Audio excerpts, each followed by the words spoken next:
The white dress was made for a bond that had already been buried without Lily Monroe knowing. That was the first cruelty, not the silence, not the way the entire Ashford bonded hall turned too still when she entered. Not even the way Alpha King Carter Ashford stood on the ceremonial platform and looked past her, as if fate had sent the wrong woman through the silver doors. The first cruelty was that Lily had dressed with hope.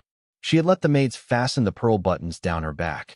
She had let her mother's silver bond bracelet circle her wrist. She had looked at herself in the mirror and tried not to notice how soft she looked compared to the portraits of Ashford queens. Round cheeks, pale skin, gentle eyes, a body that noble women had called sweet when they meant unsuitable. But the fated bond had never cared about court beauty. That was what Lily had believed. Fate had chosen her. Not Vanessa, not the sister everyone looked at first. Her. So Lily walked into the bonded hall with her chin lifted and her hands steady, even when the silence became too long. The hall was beautiful in the way royal rooms became beautiful before they became cruel. Silver banners fell from the high ceiling. Moonstone lamps burned along the walls. White ash marked the bride path beneath her feet. Elders stood in two solemn lines, their robes embroidered with the Ashford crest. Warriors filled the back of the chamber, polished and quiet. Too quiet. No one smiled. A few looked away before Lily could meet their eyes. That was how she knew something had arrived before her. Pity. It waited in the room like smoke. Lily kept walking. The silver bond bracelet felt colder with every step. Her mother had worn it before her. Her grandmother, too. It was meant to be tied beneath the sacred flame when a fated mate was publicly honored. Honored. The word felt fragile suddenly. At the end of the bride path, Carter stood beneath the largest banner. Tall, dark-haired, sharp-faced, beautiful in the impossible way kings were allowed to be beautiful because no one ever asked if beauty made them kind. His black ceremony coat fit him perfectly. A silver crown clasp rested at his throat. His gray eyes moved over Lily's dress, her bracelet, her face. Then away. Not with nervousness. Not with tenderness held back by ceremony. With distance. Lily stopped 3 paces from the platform. The bond inside her chest reached for him as it always did. Warm once. Painful lately. Still hers. Still real. Carter did not reach back. His wolf remained silent behind his eyes. Lily felt the first thin line of fear open beneath her ribs. Alpha King Carter, Elder Hayes said, voice formal but strained. The fated mate ceremony may begin upon your word. Carter did not answer immediately. He looked to the right side of the platform. Lily followed his gaze. There, beside the throne steps, stood the Luna chair. Silver, high-backed, freshly polished until it caught every flame in the hall. It should have filled her with trembling wonder. Instead, it looked prepared for someone else. The cushion was not white. It was silver, not the color of fated bonding. The color of royal selection. Lily stared at it for one heartbeat too long. Her mother shifted in the front row, not in confusion, in fear. That small movement struck harder than any whisper. Her mother knew. Lily's fingers tightened against the skirt of her white dress. Across the hall, several noble women lowered their eyes. The warriors remained rigid. The elders did not look surprised. Only Lily stood there dressed for a future everyone else had already been told not to expect. Carter finally looked at her again. Lily. Just her name. No mate. No my fated. No softness. The bond pulled once in protest. Lily held herself still. If she trembled, they would call her weak. If she cried, they would say Carter had chosen correctly. If she begged, the hall would remember her begging longer than it remembered his betrayal. So she gave them nothing. Only silence. Carter's jaw tightened slightly, as if her composure inconvenienced him. That hurt in a colder place. Behind him, an elder stepped toward the silver Luna chair and adjusted the ceremonial ribbon draped across its arm. Silver ribbon, not white. Lily saw then that the ceremony had not been delayed. It had been rewritten. Without her.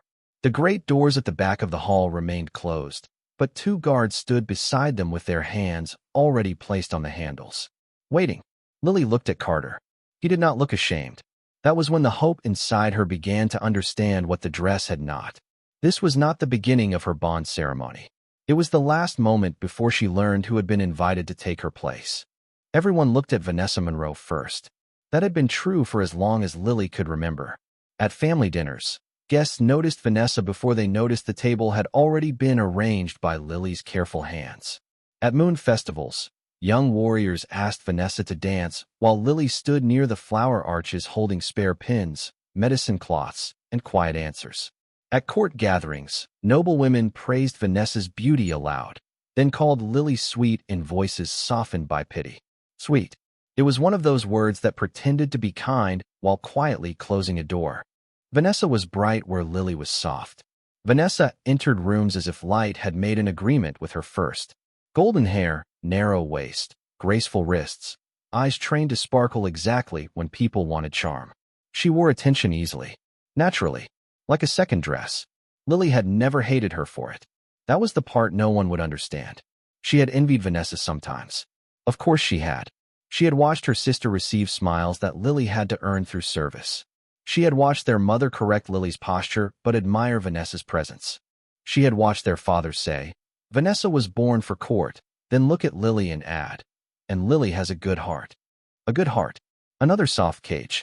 But Lily had loved her sister in the complicated, bruised way women sometimes love the person who unintentionally becomes the mirror of everything they are told they lack. Then fate chose Lily, not Vanessa. Lily remembered the night the bond appeared. She had been standing in the Ashford healing wing after the border war, sleeves rolled back, hands stained with herbs and candle smoke. Carter had entered without guards, pale from blood loss and rage, one shoulder wrapped badly because he had refused proper care. Their eyes met. The room changed. Not dramatically. No fire burst. No sacred bell rang. But something inside Lily lifted its head and knew. Mate. Carter had gone still. For one breath, the Alpha King looked less like a crown and more like a man caught unguarded. Lily, he had said then. Not sweet. Not useful. Not second choice. Her name had sounded like discovery. For months after that, she carried the memory like a secret flame. The bond did not make court kinder. It did not make Vanessa less beautiful. It did not make noble families stop measuring Lily's round cheeks, soft body, and gentle manner against the sharp elegance expected of queens. But it gave Lily one truth they could not vote against. Fate had seen her. Fate had chosen her. Whenever someone called her sweet but not queenly, Lily touched the silver bond bracelet hidden beneath her sleeve and reminded herself that the moon had answered before the court did. Carter had not claimed her publicly at first. "The kingdom is unstable," he said after the war. Lily believed him. There are treaties to settle. She believed that too. After the council accepts the transition, I will honor the bond properly. After. It was astonishing how much pain could be folded into one small word. After became 1 month. Then 6. Then 2 years of Lily standing beside Carter in every place that required loyalty and behind him in every place that required display. She learned Ashford law until elders stopped correcting her. She memorized patrol losses and family names. She sent food to widows before petitions reached the council. She sat with Carter through nights when warm memories made his hands shake too violently to hold a pen. He never spoke of those nights in daylight. Neither did she. That had felt like intimacy once. Now, standing in the bonded hall beneath silver banners, Lily wondered whether silence had only protected his pride. Across the room, her mother sat with her hands folded too tightly. Her father would not meet her eyes. That told Lily the truth before anyone spoke it. They had known. Her own family had known. The white dress suddenly felt heavier. Not because of the pearls. Because of everyone who had let her wear it. Lily looked again at the polished Luna chair beside Carter. Silver cushion. Silver ribbon. Silver promise. A chair designed to flatter a woman the court wanted to see. Not the woman fate had chosen quietly in a healing wing with blood on her sleeves. Behind the closed doors, a faint sound rose. Soft footsteps. A whisper of silk. The room shifted before the entrance came. Warriors straightened. Noble women lifted their faces. Elders adjusted their robes. Carter's eyes moved toward the doors with attention Lily had once mistaken for duty. No, not duty. Anticipation. Lily felt the bond inside her chest tighten. It knew before she wanted to. It pulled toward Carter in confusion, as if asking why its other half was looking at someone else that way. Lily did not turn yet. For one more second, she allowed herself to remain the bride in white. The fated mate. The woman chosen by something older than court approval. Then the silver doors opened. Light spilled across the bride path behind her. The hall inhaled. Lily kept her eyes on Carter. His face changed. Softened. Only slightly. Enough to end her last excuse for him. Only then did Lily turn. Vanessa Monroe stepped into the bonded hall wearing Luna's silver. Not guest silver. Not sister silver. Luna silver. The dress hugged her perfectly, bright beneath the moonstone lamps. Every thread chosen to catch attention and keep it. Her hair was pinned with Ashford pearls. A silver veil fell from her shoulders. Around her throat rested a ceremonial necklace Lily had seen only once before in the royal treasury. The necklace reserved for a chosen Luna. Lily's mother lowered her head. That movement hurt worse than Vanessa's dress. Because shame had finally admitted what love had hidden. Vanessa walked forward slowly, beautiful and pale, and not surprised enough. Her eyes touched Lily's white dress. Then the bracelet on Lily's wrist. Then Carter. For a moment, something like guilt crossed her face. It disappeared quickly. The court preferred pretty women who did not carry guilt where it could ruin the lighting. Lily turned back to Carter. No tears came. Not yet. Maybe not at all. The pain was too clean for tears. She had spent years believing fate made her different from the way the world measured her. Now the world had dressed her sister in silver and invited Lily to watch herself be corrected. Elder Hayes lifted his staff. The ceremony will proceed with an amended declaration. Amended. Lily almost smiled. There it was again. The language of men polishing a knife before placing it between a woman's ribs. She looked at Vanessa standing near the silver Luna chair. Then at Carter, whose silence had become answer enough.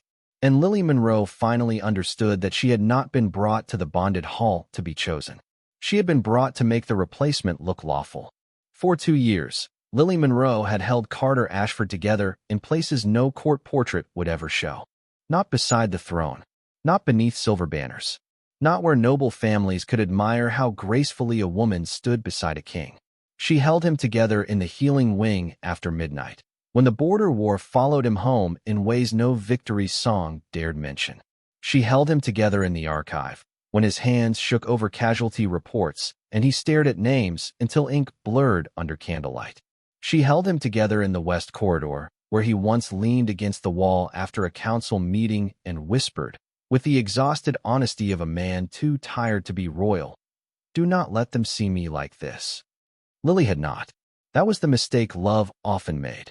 It protected the pride of the person hurting it. After the war, Ashford Palace smelled of iron, wet wool, bitter herbs, and sleepless command. Warriors returned with bandaged arms and hollow eyes. Widows waited outside the council chamber, holding petitions in trembling hands. Children learned to recognize the sound of boots stopping before doors that would never open to their fathers again. Carter ruled through it all. Publicly, he was unbreakable.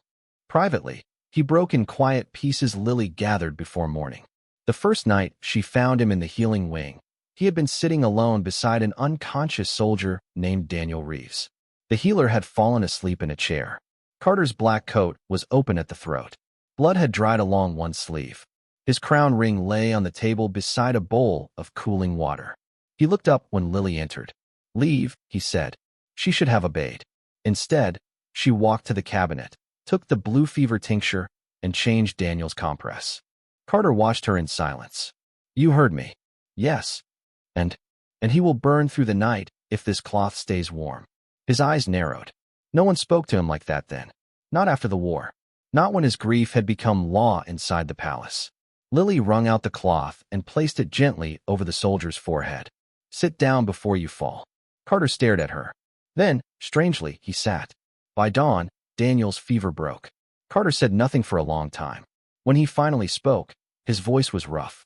"You knew what to use. My mother taught me some healing. She taught Vanessa too?" There it was. Even then. The comparison. Automatic. Careless. Lily had smiled because she was used to making small wounds disappear before they had to be acknowledged. "No," she said. "Vanessa hated the smell of herbs." Carter looked at her then. Really looked. Not as Vanessa's softer sister. Not as a pleasant face near the edges of court. As someone who had stayed when he ordered her away. "Lily," he said. The bond had answered inside her chest. Warm. Certain. Merciful. For months after that, Carter called for her when the nights became too long. Not officially. Never through a public summons. A guard would appear near her door and say the king required assistance with records. Or the steward would mention the alpha was still awake. Or no one would call at all, and Lily would find him because she had learned the shape of his silences. She brewed the sleeping tea he would never admit needing. She rewrote his casualty lists into family letters because his first drafts sounded like military orders instead of grief. She sat across from him while he signed compensation decrees for widows. She learned which warrior names made his jaw tighten, which border maps made his breathing slow, which old injury in his shoulder ached before storms. Once, at 3 a.m, he fell asleep at the council desk while she was still reading petitions. His hand had remained open near the ink pot. A king's hand. Scarred. Tired. Empty. Lily had covered it with a folded cloth before the wax from the candle could drip onto his skin. He woke before sunrise and saw her sitting nearby, eyes heavy, hair loose from its pins. For one brief moment, there had been no crown between them. "You stayed," he said. "You needed rest." "I did not ask you to." No, a silence. Then softer, almost too soft to survive daylight. "You always know anyway." Those words had kept her alive for a long time. Longer than they should have. Because after the war ended, after Carter's hand stopped shaking, after the council stopped lowering its voice around him, something changed. He no longer called her in the night. He no longer looked startled by her presence. He began expecting solutions before she offered them. The sleeping tea became routine. The family letters became her task. The wounded warriors learned to ask Lily first because Carter's orders came faster after she arranged the facts kindly enough for him to sign. And when noble women praised Vanessa's beauty in court, Carter did not correct them.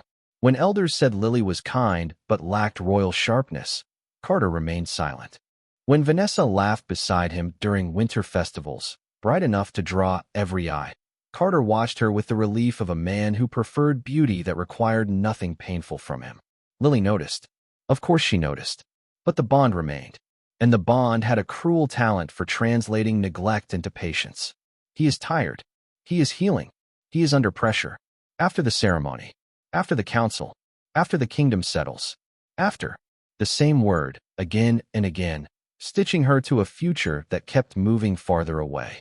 Now, standing in the bonded hall, while Vanessa approached in Luna silver, Lily understood the pattern with terrible clarity. She had been wanted when Carter was wounded. She had been needed when he was weak. She had been safe enough for his private grief, but not shining enough for his public throne.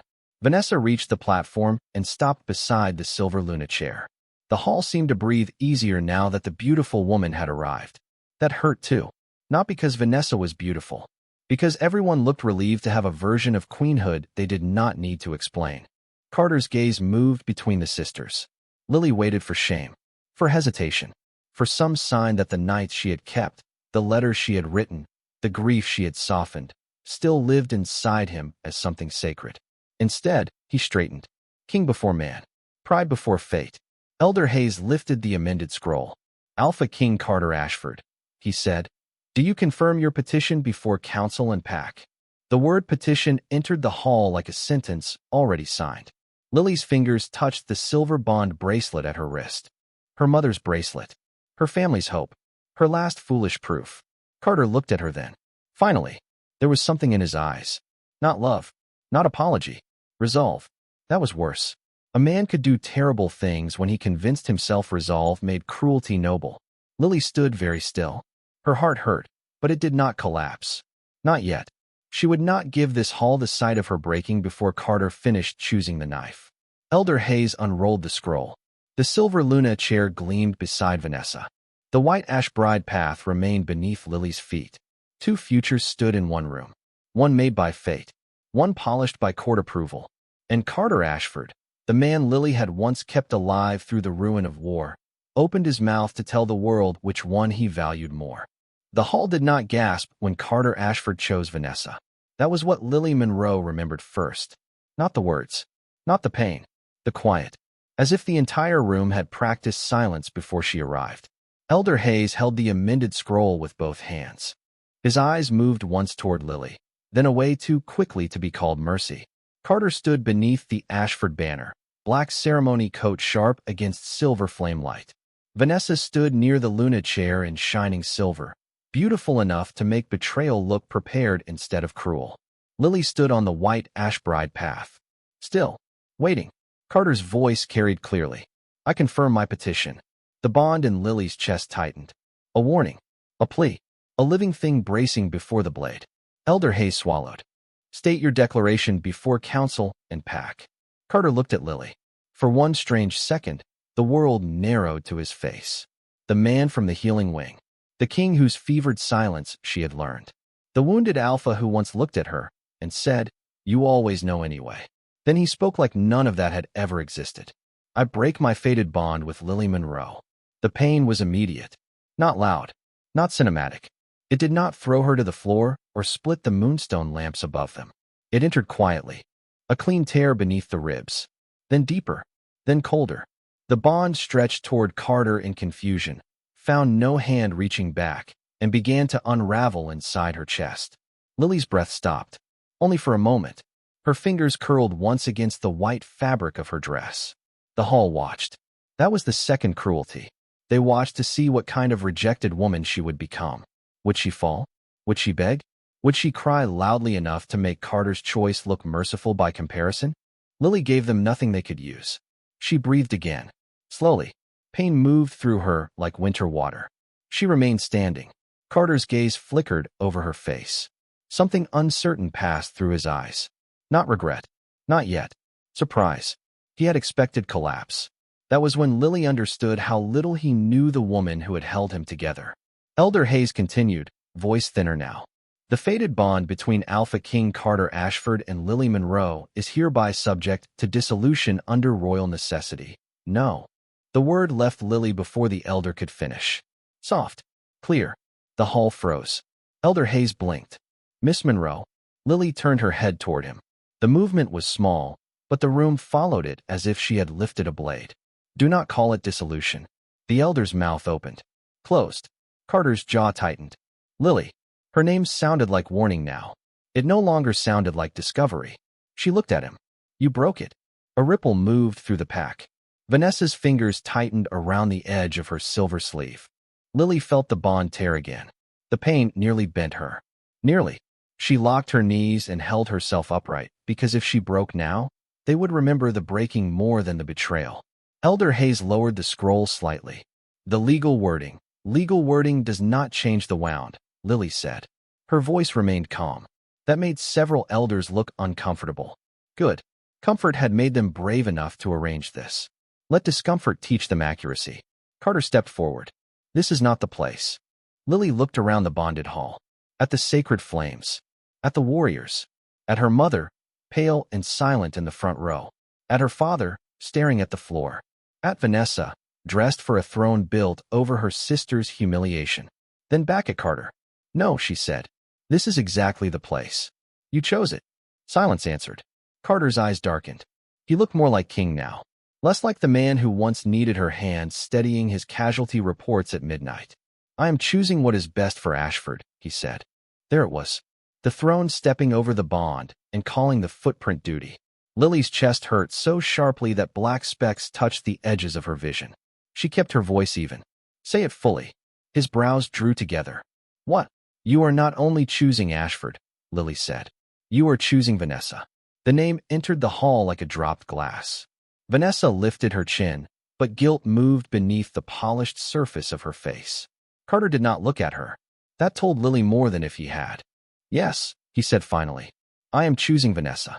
The words hurt less than the first ones. That surprised her. Perhaps the first knife made room for the second. Or perhaps truth, once named, stopped pretending to be more than itself. Lily nodded once. Because she is better for the throne. Carter's silence confirmed it before his mouth did. She understands court expectations, he said. Lily's mother flinched. Lily did not. She carries herself as Luna should. The noble women along the right wall lowered their eyes. Cowards, Lily thought calmly. Every one of them. She is stronger politically, Carter continued. More suited to public rule. Public rule. Lily almost smiled. For 2 years, she had written the letters that kept widows from cursing his name. She had prepared ration appeals before villages starved. She had memorized warrior losses, healer shortages, border grudges, elder tempers. But Vanessa looked better beside Silver. So Vanessa was public rule. Lily looked at her sister. Did you know before today? Vanessa's face went white. Carter's expression sharpened. Do not involve her. Lily's eyes remained on Vanessa. Did you know? The hall waited. Vanessa swallowed. I was told the council had concerns. That was not an answer. It was a veil. Lily had lived too long among court language not to recognize one. When Lily asked, Vanessa's lips parted. No sound came. Lily understood. Before the dress. Before the chair. Before the silver veil. Long enough to be fitted. Long enough to choose pearls. Long enough to watch Lily walk in white. The bond pain shifted then. Still terrible, but joined by something colder. Not hatred. Clarity. Carter's voice cut in. Enough. The old command filled the hall. Warriors straightened. Elders lowered their eyes. Vanessa looked relieved. Lily did not move. That was the first time the command failed to find a home in her body. Carter saw it. His face changed. Only slightly. Alarm, perhaps, hidden quickly beneath authority. Lily touched the silver bond bracelet on her wrist. Her mother made a small sound. The bracelet had warmed during the early days of the bond. It had once seemed to pulse when Carter entered a room. Now it felt cold. Only metal. Only inheritance. Only the last visible proof that Lily had come here believing fate would be honored. Carter's gaze dropped to her hand. Do not make this harder than it needs to be, he said. Lily looked at him. The pain inside her was vast. But her voice was not. Her voice was small enough to enter every corner of the room. You made it this hard when you let me dress for a bond you had already buried. No one breathed. Even the sacred flames seemed to lean still. Carter's mouth tightened. For a moment, Lily thought he might apologize. Not enough. Never enough. But something. Instead, he said, you will understand in time. There it was. The final insult. Not only rejection. Dismissal. As if time would translate betrayal into wisdom if she suffered quietly long enough. Lily nodded once. Not in agreement. In farewell to the last version of him she had defended. Then she turned to Elder Hayes. Write it correctly. The elder looked frightened. What? The record, Lily said. Write that Alpha King Carter Ashford broke his fated bond with Lily Monroe to choose Vanessa Monroe. Vanessa inhaled sharply. Carter's voice lowered. Lily. She looked at him one last time from the bride path. Do not hide behind royal necessity, she said. Pride should at least have to sign its own name. The hall absorbed the sentence. Slowly, painfully, a few warriors lifted their heads. Her father closed his eyes.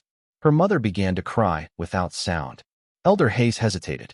Then, with a trembling hand, he dipped his pen into ink. The scratch of it across parchment sounded louder than the declaration had. Lily stood in her white dress and listened to the truth become record. Not justice, not healing, but something. When the elder finished, Lily reached for the clasp of the silver bond bracelet. Carter stiffened. Vanessa watched. The entire Ashford pack seemed to hold one breath. Lily opened the clasp carefully.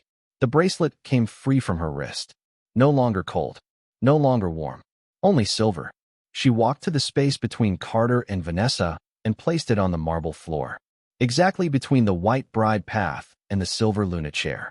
Fate and choice. Betrayal placed where both could see it. Then Lily straightened. Fate gave you a woman, she said quietly. Pride chose my sister. The words did not echo. They did not need to. They remained. Lily turned away. This time, the hall parted before she moved. Not out of honor. Not yet. Out of the startled fear that comes when a woman refuses to collapse where everyone prepared a place for her grief. Behind her, Carter said her name. Lily.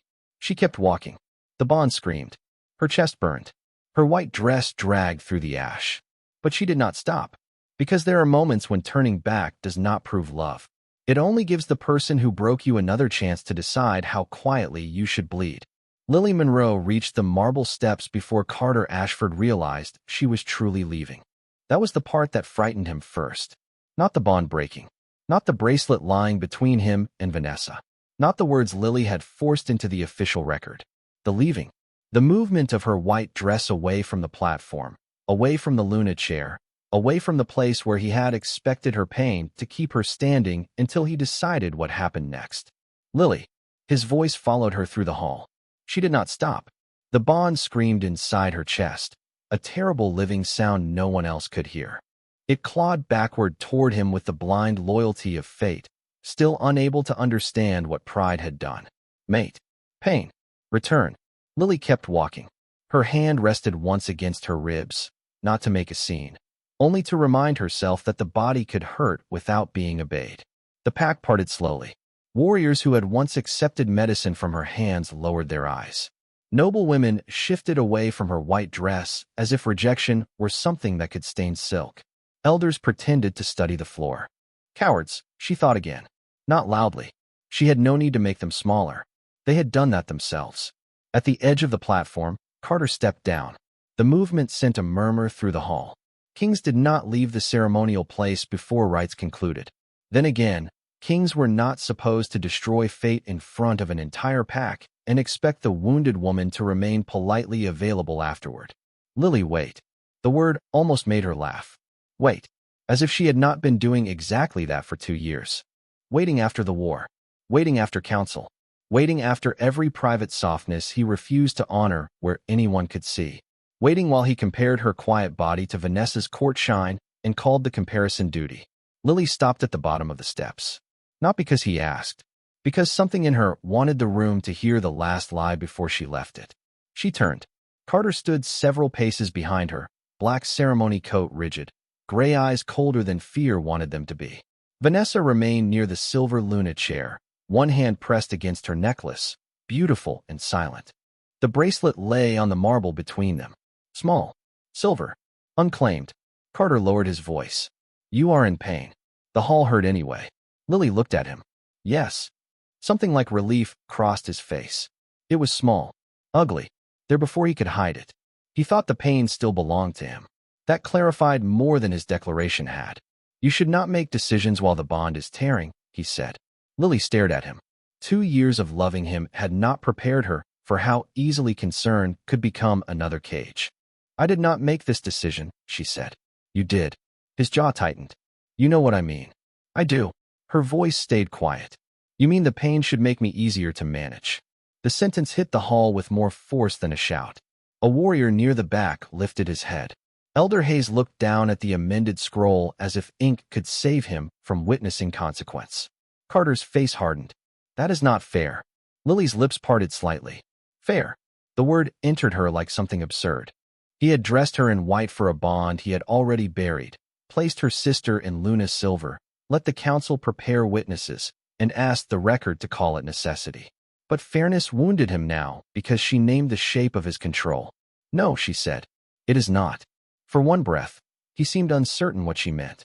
Then he understood. Or began to. Not enough. Never enough. Carter stepped closer. Lily stepped back. The entire hall felt it. The retreat was small, but it changed the room. For years, Carter had been the person she moved toward when the world became sharp. Now he was the sharpness. Do not, she said. His hand had not even fully lifted. Still, it stopped. Vanessa inhaled softly. Lily saw her sister notice the gesture. Notice Carter's instinct to reach only after rejection. Notice Lily's refusal. Good. Let Vanessa learn what it meant to be chosen by a man who confused possession with care. Carter lowered his hand. I am trying to prevent more damage. Lily looked at the bracelet on the floor. Then you should have started before today. Silence. The bond pain surged so violently her vision blurred. She almost swayed. Almost. Her fingers pressed into her palm until the world sharpened again. Carter saw the pain. His expression shifted, and for the first time something like guilt touched the edge of his face. Too late.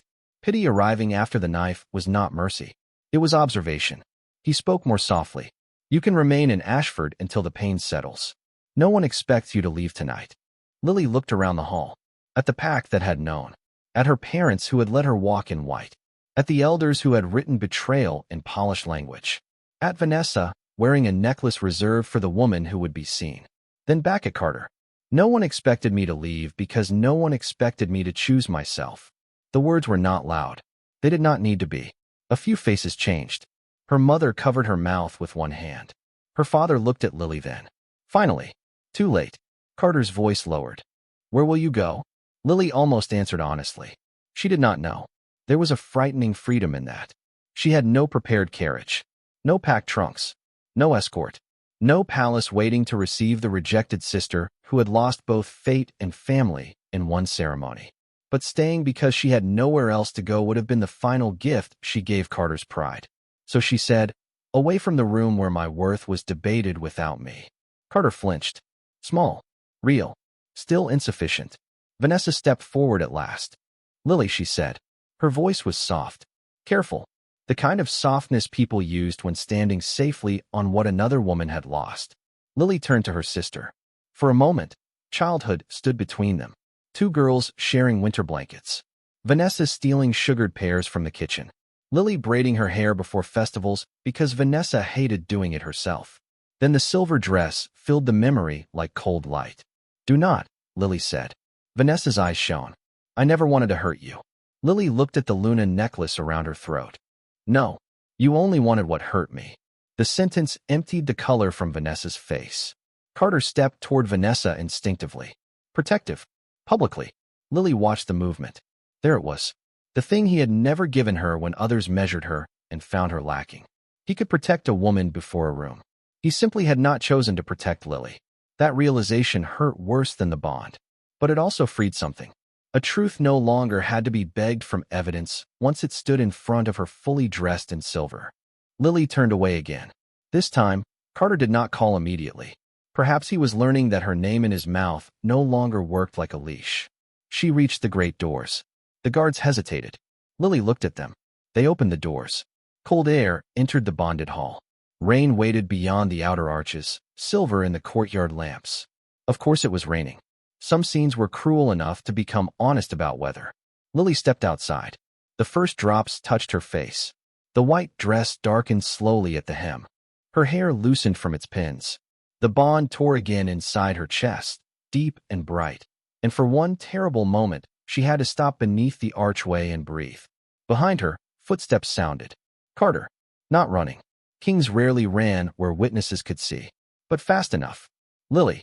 This time, his voice carried something new. Not command. Not quite regret. Alarm. She kept her back to him. You cannot walk into the rain alone. Lily looked out at the courtyard. Stone paths. Iron gates. Dark sky. A future with no shape. Alone sounded frightening. But alone was no longer the worst thing she could be. She turned her head slightly. I walked into that hall alone too, she said. You just waited until everyone could see it. He had no answer. Rain filled the silence for him. From the far side of the courtyard, beyond the iron gates, another sound rose. Hooves. Slow. Measured. Too controlled to be accidental. The guards at the gate straightened. Carter's body went still behind her. Lily felt the change in the air before she saw the riders. Not fear exactly. Recognition sharpened by dislike. The iron gates opened under treaty witness authority. 3 black horses entered the courtyard. At the center rode a man in a dark cloak, broad-shouldered and still, with rain sliding from his hair and a calmness that made the courtyard seem to rearrange itself around him. King Adrian Vale, Carter's rival. The visiting king who had been invited to witness the alliance talks after the ceremony. The one ruler Ashford councilman called dangerous because he did not flatter power that had not earned respect. Adrian reigned in several yards away. His gaze moved once to Carter, then to Vanessa in silver standing behind the hall doors, then to the bracelet visible on the marble through the open entrance. Finally, he looked at Lily. Not at the ruined dress first. Not at the public shame around her. At her face. As if asking silently whether she was still inside the story everyone else had written over her. Lily lifted her chin. Adrian dismounted. No hurry. No drama. Only controlled strength beneath rain and silence. Carter stepped forward. Vale. This is not your concern. Adrian did not look at him yet. He stopped a respectful distance from Lily. Close enough to be heard. Far enough not to claim. His voice was low. Did he break the bond in front of them? The question landed more gently than pity because it asked for truth, not performance. Lily felt the entire hall listening behind her. Carter waiting. Vanessa silent. Her parents watching. The bond screaming. She answered anyway. Yes. Adrian's expression did not change. But the courtyard grew colder. Then he removed his dark cloak from his shoulders. Carter's voice cut through the rain. Do not touch her. Adrian finally looked at him. Only once. You broke your right to command distance around her. The words struck the courtyard like a blade laid flat. Carter went still. Adrian turned back to Lily and held the cloak out. Not over her. Not around her. Out. An offering. Do you want distance, he asked. Or protection? Choice. The word itself was not spoken. But Lily felt it open in the rain. After a ceremony where everyone had decided the shape of her pain before she arrived, someone had finally asked what she wanted. Her throat tightened. She looked at the cloak, then at the hall behind her, then at Carter, who had chosen her sister and still looked startled that Lily might choose anything at all. Both, she said. Adrian nodded once. Only then did he step closer and settle the cloak around her shoulders without letting his hands linger. Warmth covered the soaked white dress. Not enough to heal. Enough to mark a difference. He stood beside her. Not in front. Not over. Beside. And when Lily Monroe walked toward the iron gates with King Adrian Vale at her side, the Ashford pack watched in silence as the woman they had expected to break discovered that being unwanted by one king did not make her unworthy of respect from another. King Adrian Vale did not hurry Lily Monroe away from Ashford territory. That was the first thing everyone noticed. He did not lift her onto his horse as if she were too wounded to choose her own direction. He did not pull her behind him like a prize taken from Carter's court. He did not announce that she belonged to Vale now because Ashford had been foolish enough to discard her. He simply walked beside her through the ring. His dark cloak rested over her shoulders, heavy and warm against the ruined white dress beneath it.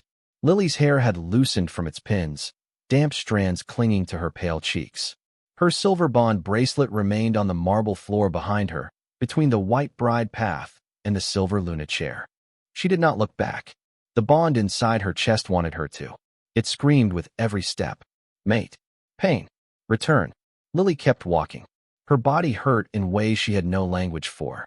The broken bond pulled backward with the blind desperation of something that did not understand dignity.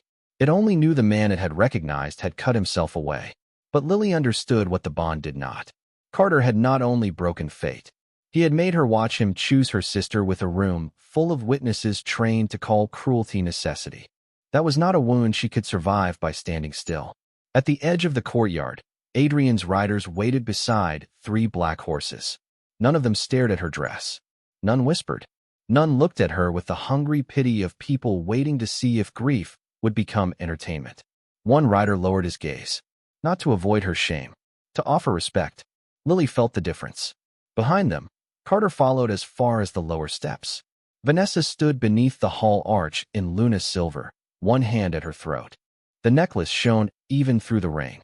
Beautiful. Perfect. Heavy, Lily hoped. Carter's voice cut across the courtyard. Lily, stop. She did. Not because he commanded it. Because the pack needed to hear the answer. Slowly, she turned. Rain slipped down her face. The black cloak framed the white dress like night closing over a ruined moon. The bond pain tightened when her eyes found Carter, and for a moment her breath nearly caught. Nearly. Carter stood with his fists clenched at his sides. His expression was colder now, because anger was easier for him to wear than alarm. You are not leaving with him, he said. Lily looked at Adrian. He said nothing. That silence mattered. He did not answer for her. She turned back to Carter. I am leaving Ashford. The words were calm. The courtyard seemed to widen around them. Carter's jaw hardened. You are in shock. Yes. That answer unsettled him. Lily continued. I am also correct. A few warriors shifted near the doorway.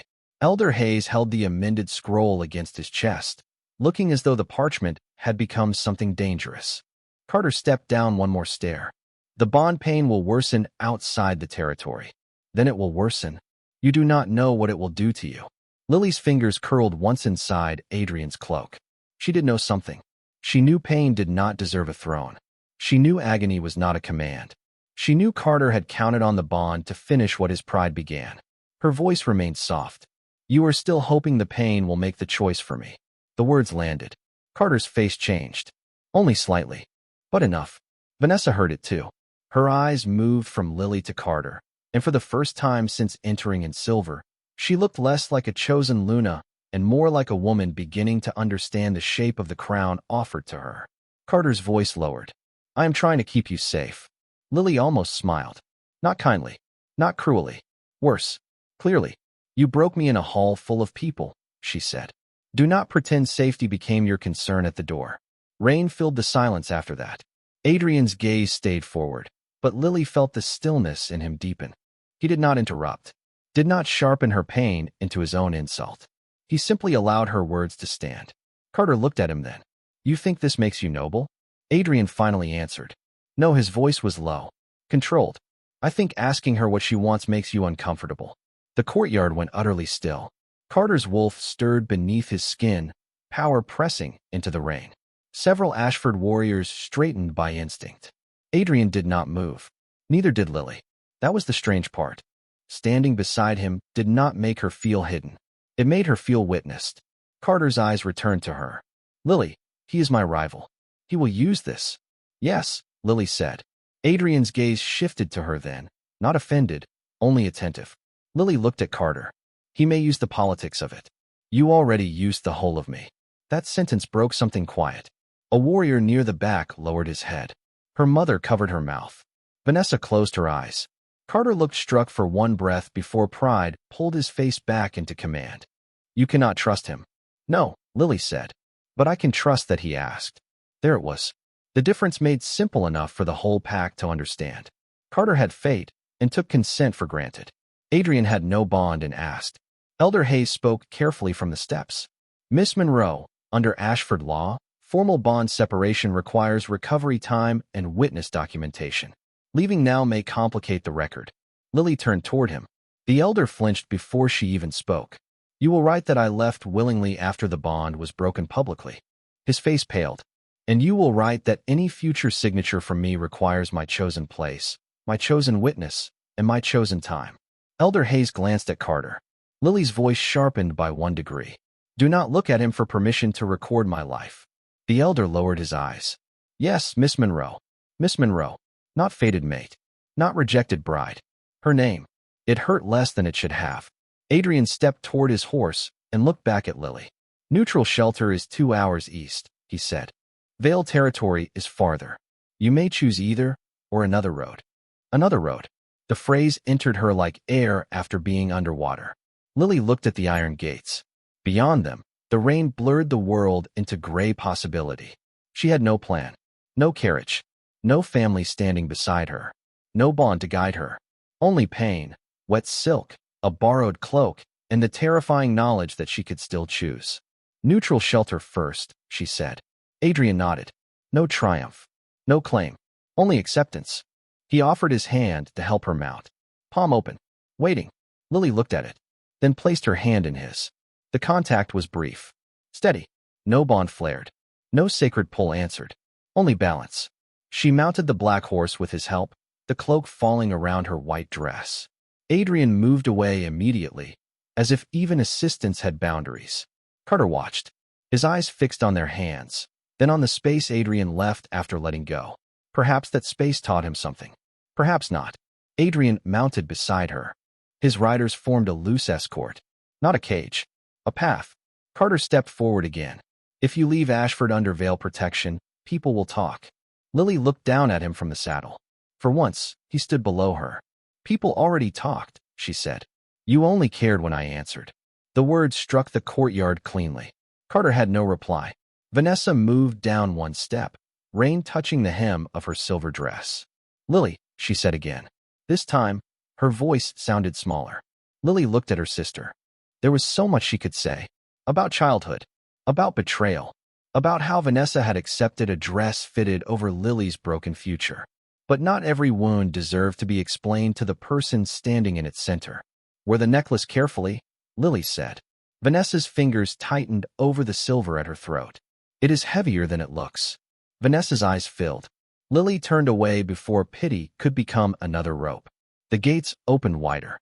Adrian glanced at her. Ready? The bond screamed again. Carter's face sharpened, sensing it perhaps, hoping it would turn her. Lily pressed one hand lightly over her chest. Her wolf grieved.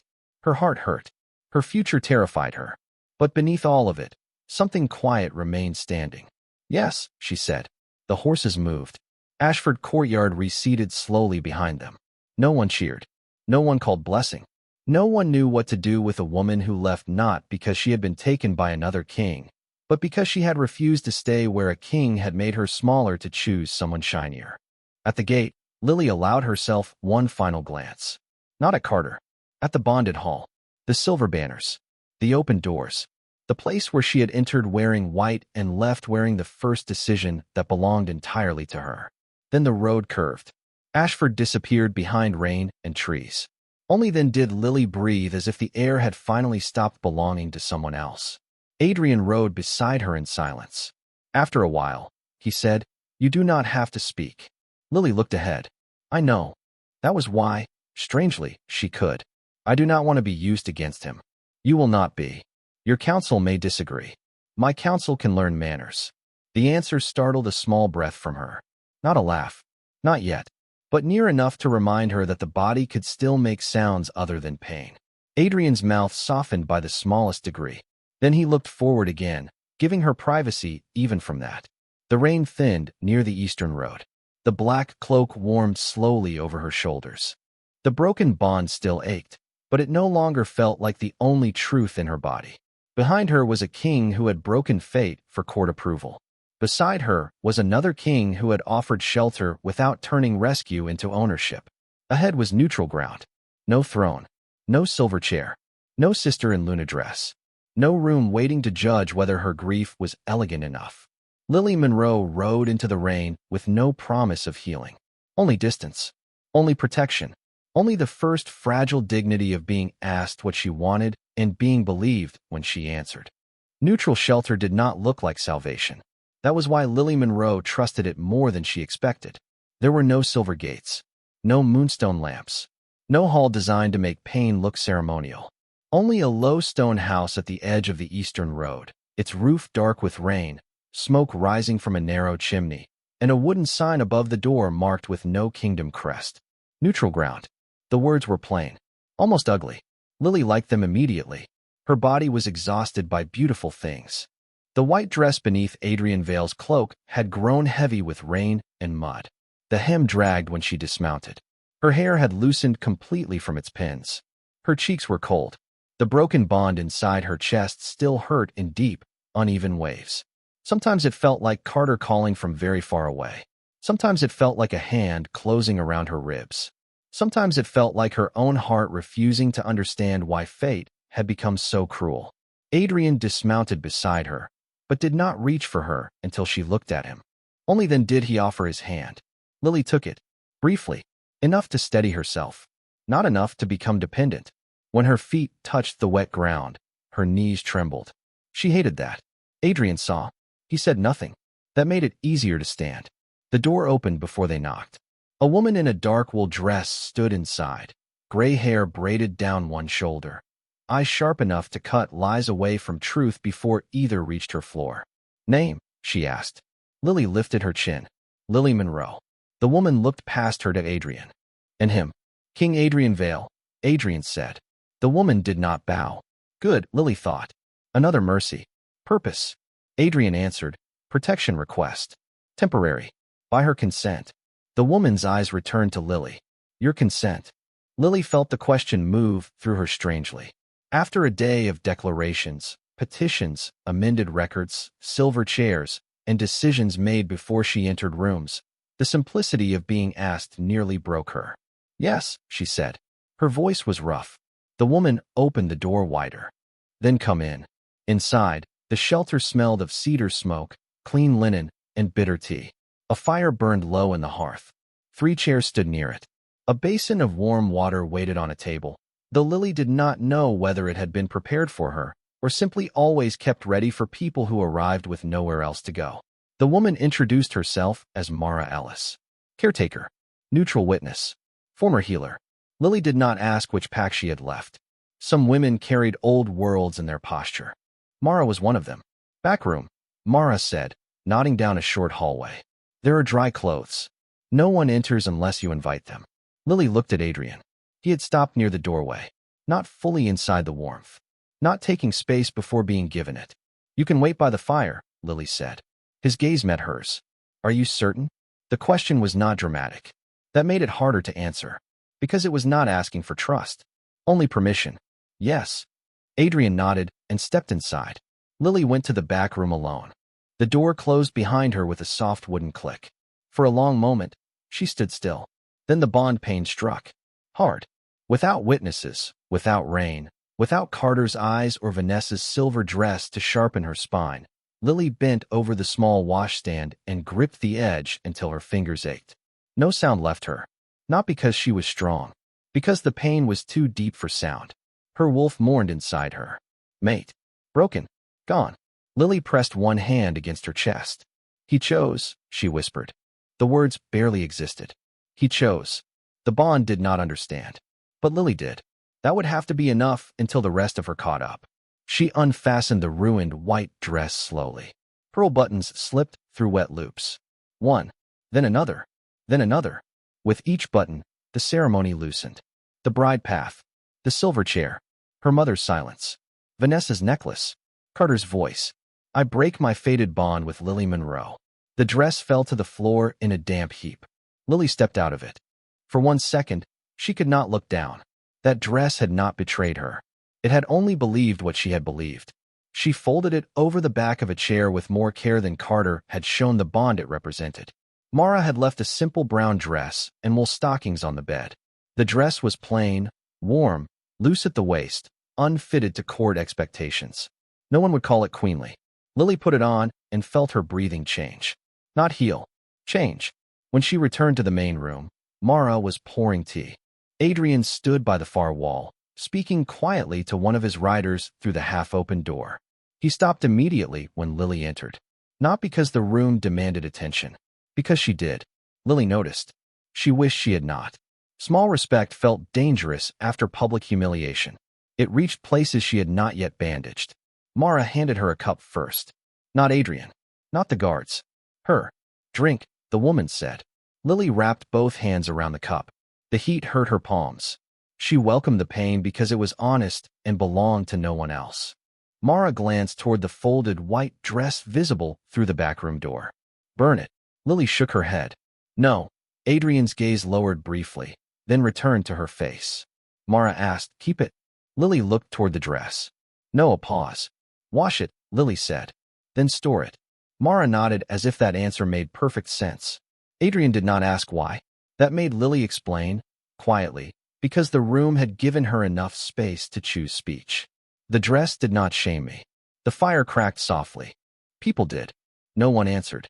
They did not need to. Lily sat near the hearth. The chair was sturdy, worn smooth by other wounded travelers, other women perhaps, other people who had crossed thresholds with lives they no longer knew how to carry. Adrian remained standing until Mara looked at him. Sit, King Vale. Power standing in corners still takes up space. For the first time since the hall, something almost like amusement touched his eyes. He sat across from Lily. Not beside her. Not too close. The distance was careful enough that it warmed more than nearness would have. After a while, he said, Ashford riders stopped at the ridge. Lily's fingers tightened around the cup. Carter sent them? No. Not yet. His captain is watching the road. Not yet. The words moved through her like cold water.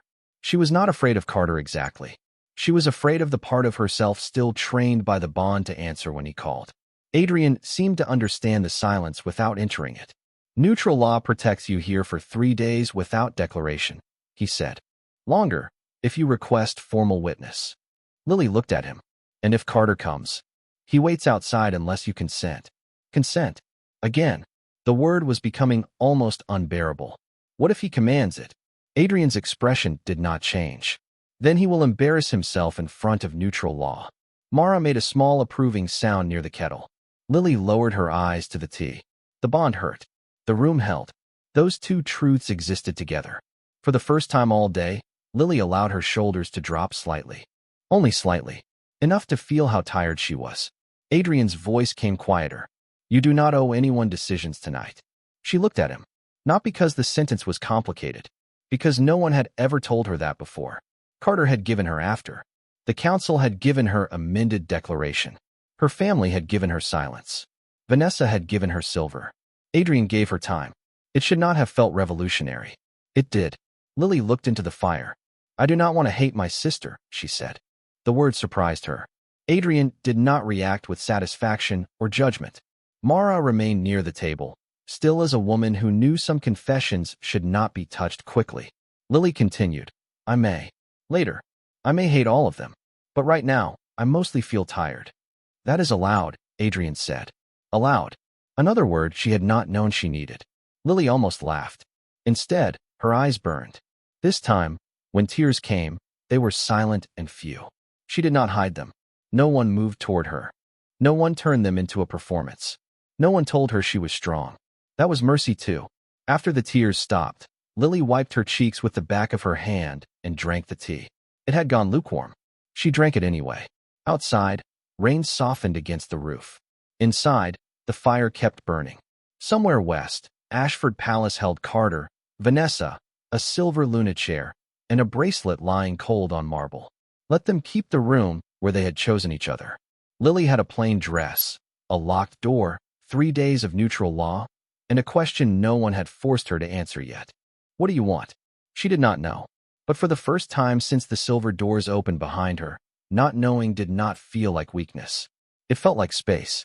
And Lily Monroe, no longer bride, no longer chosen, no longer the woman fate could command without her consent, sat by the neutral fire while the broken bond. By the third morning, Lily Monroe could stand without gripping the back of the chair. That was not healing. Not yet. Healing was too large a word for a woman whose fated bond still ached every time the wind carried rain from the west. But it was something. A small victory. A quiet one. The kind no court would applaud because no one could wear it as decoration. Lily stood beside the window of the neutral shelter, wearing the plain brown dress Mara had given her, watching mist gather over the eastern road. Her white ceremony dress had been washed, dried, and folded into a cedar chest in the back room.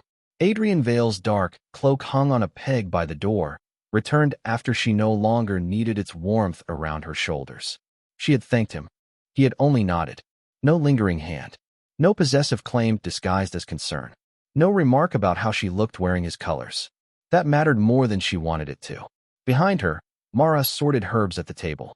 The older woman worked without asking questions, though Lily suspected she knew more about broken bonds than most healers and more about prideful kings than any record would admit.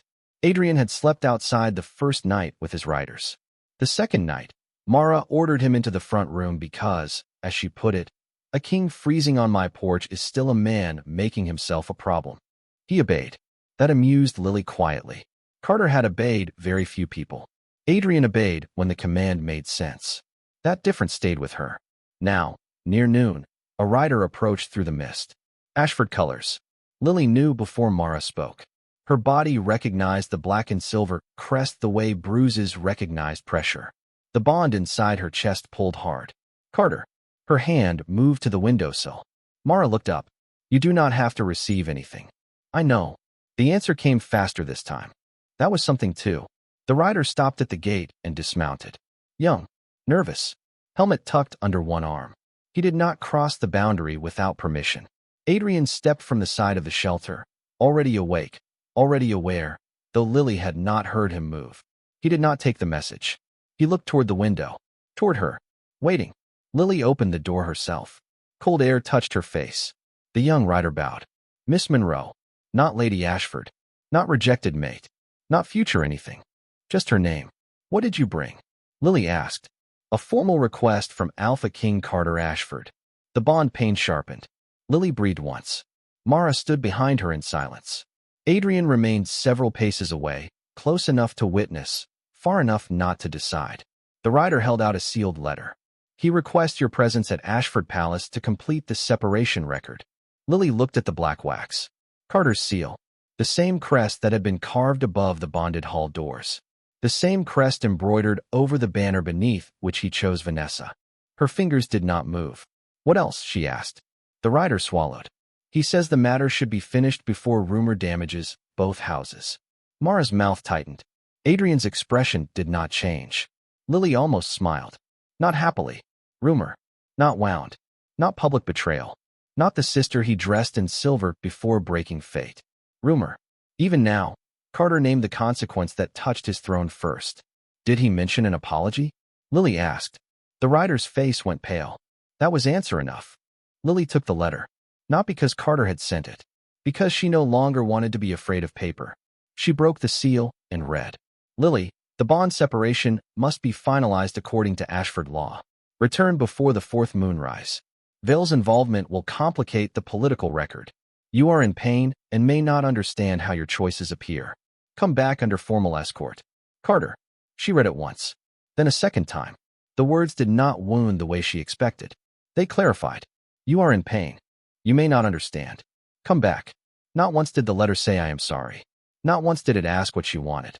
Lily folded the paper carefully, then held it out to Mara. May I use your fire? Mara took the letter and placed it into the hearth without comment. Black wax melted first. Then Carter's handwriting curled inward, darkening at the edges until the command became ash.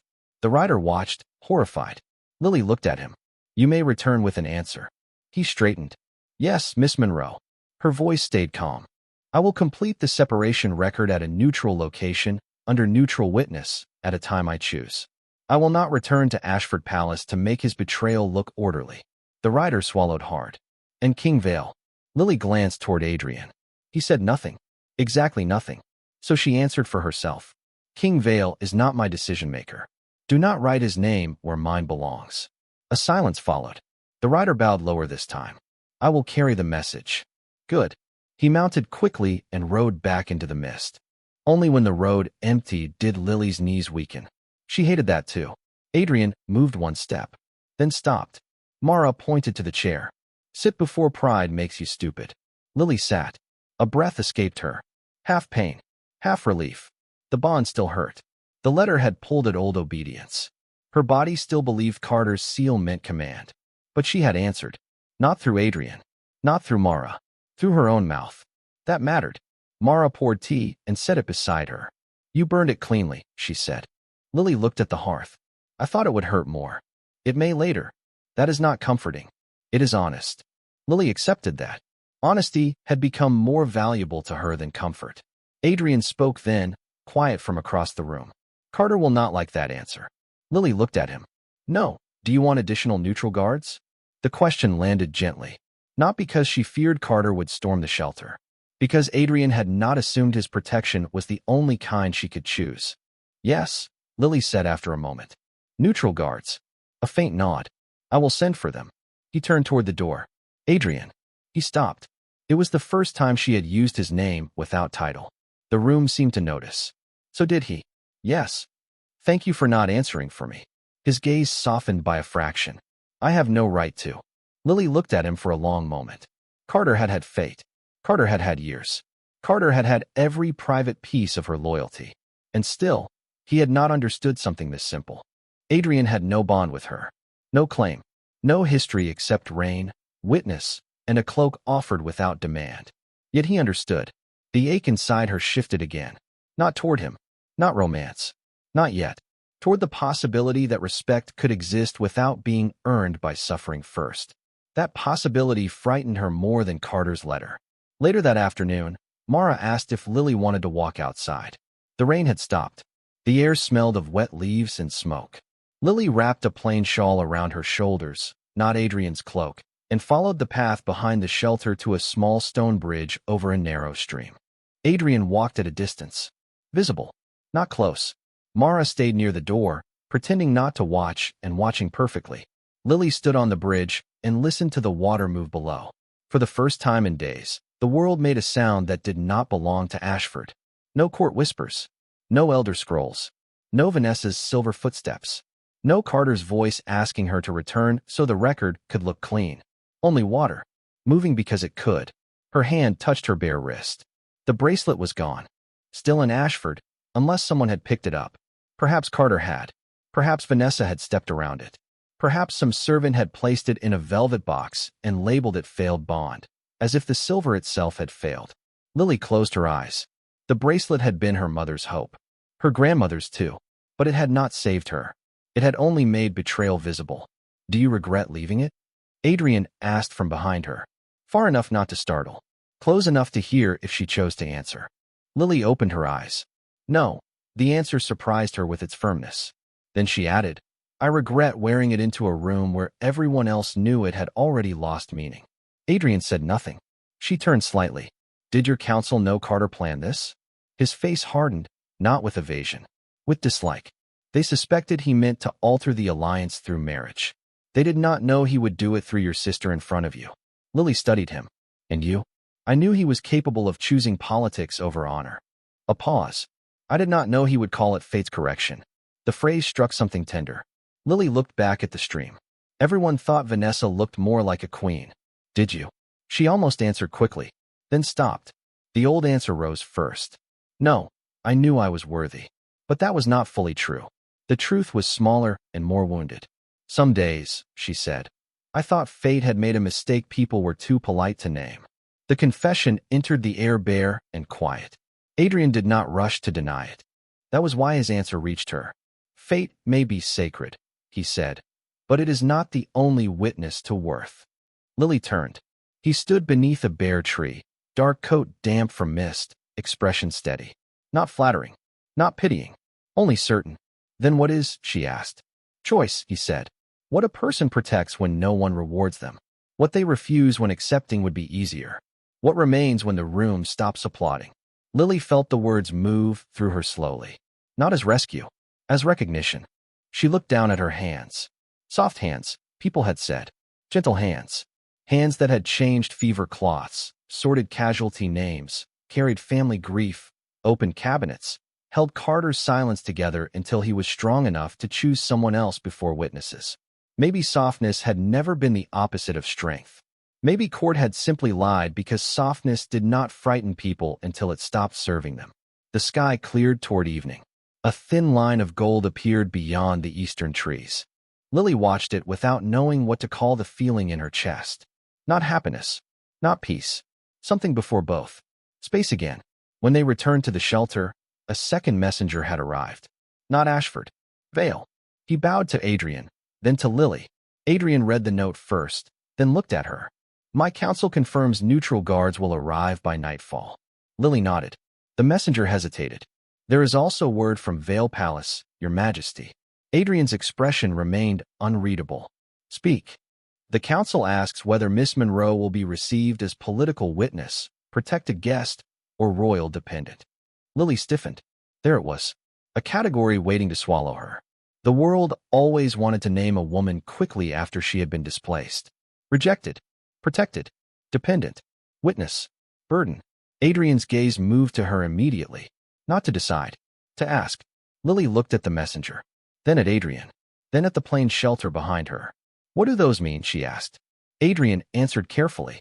Political witness gives you legal standing in any future testimony. Protected guest gives you residence rights under your own name. Royal dependent would place your care under my household authority. No, Lily said. To the last one. Instantly. Adrian nodded as if he had expected the answer and respected it before she spoke. Then it is removed. The messenger blinked. Adrian looked at him. Write that Miss Monroe may decide between witness and protected guest when she is ready. The messenger bowed. Yes, Your Majesty. Lily exhaled. She had not realized she was holding her breath. Adrian dismissed the messenger and turned back to her. No one will place you under household authority without consent. Lily's voice came quietly. Even if it is easier legally? Especially then. The answer settled beside the stream's earlier words. Choice. Worth. Protection without ownership. The day had begun with Carter ordering her back to make his record clean. It ended with another king refusing to let law make her small for convenience. That contrast did not heal the bond, but it showed Lily where healing might begin. That night, neutral guards arrived. Mara made stew. Adrian's riders slept in the outer shed. Lily sat near the fire with a blank sheet of paper before her. For an hour, she wrote nothing. Then she dipped the pen and began. Not a letter to Carter. Not to Vanessa. Not to her parents. A list. Questions for the separation record. Terms for neutral witness. Names of Ashford widows whose benefits should not vanish when Vanessa became Luna. Healer Supply notes that Carter would likely forget without her. She paused at that last one, then kept writing. Not because she still belonged to Ashford. Because those people had not betrayed her by needing medicine. Caring did not mean returning. That distinction felt like one of the first bricks in a new life. When she finished, she folded the page and wrote her name at the top. Lily Monroe.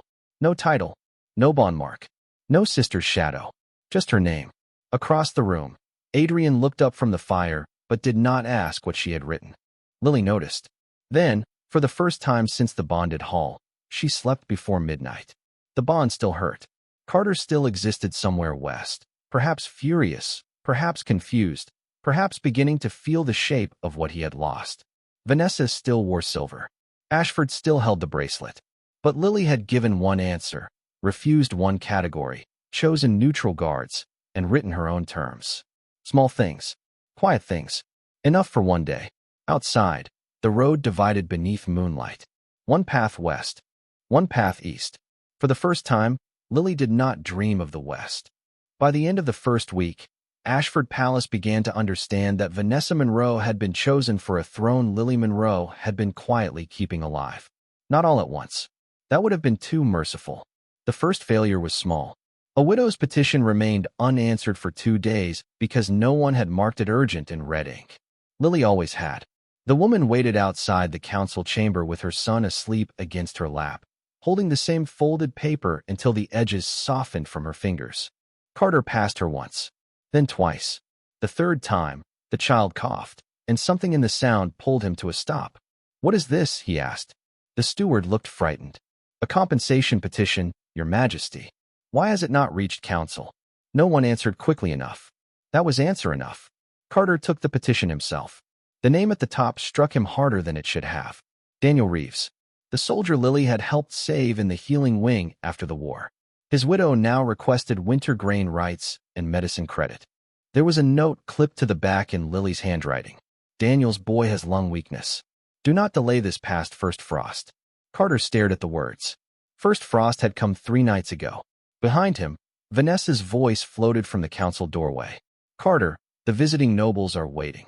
He looked at the widow, at the sleeping child, at the note, then back toward the hall where Vanessa stood in pale silver, lovely and faintly impatient.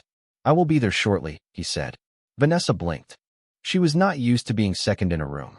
Carter approved the petition on the spot. It was not enough. The child still coughed.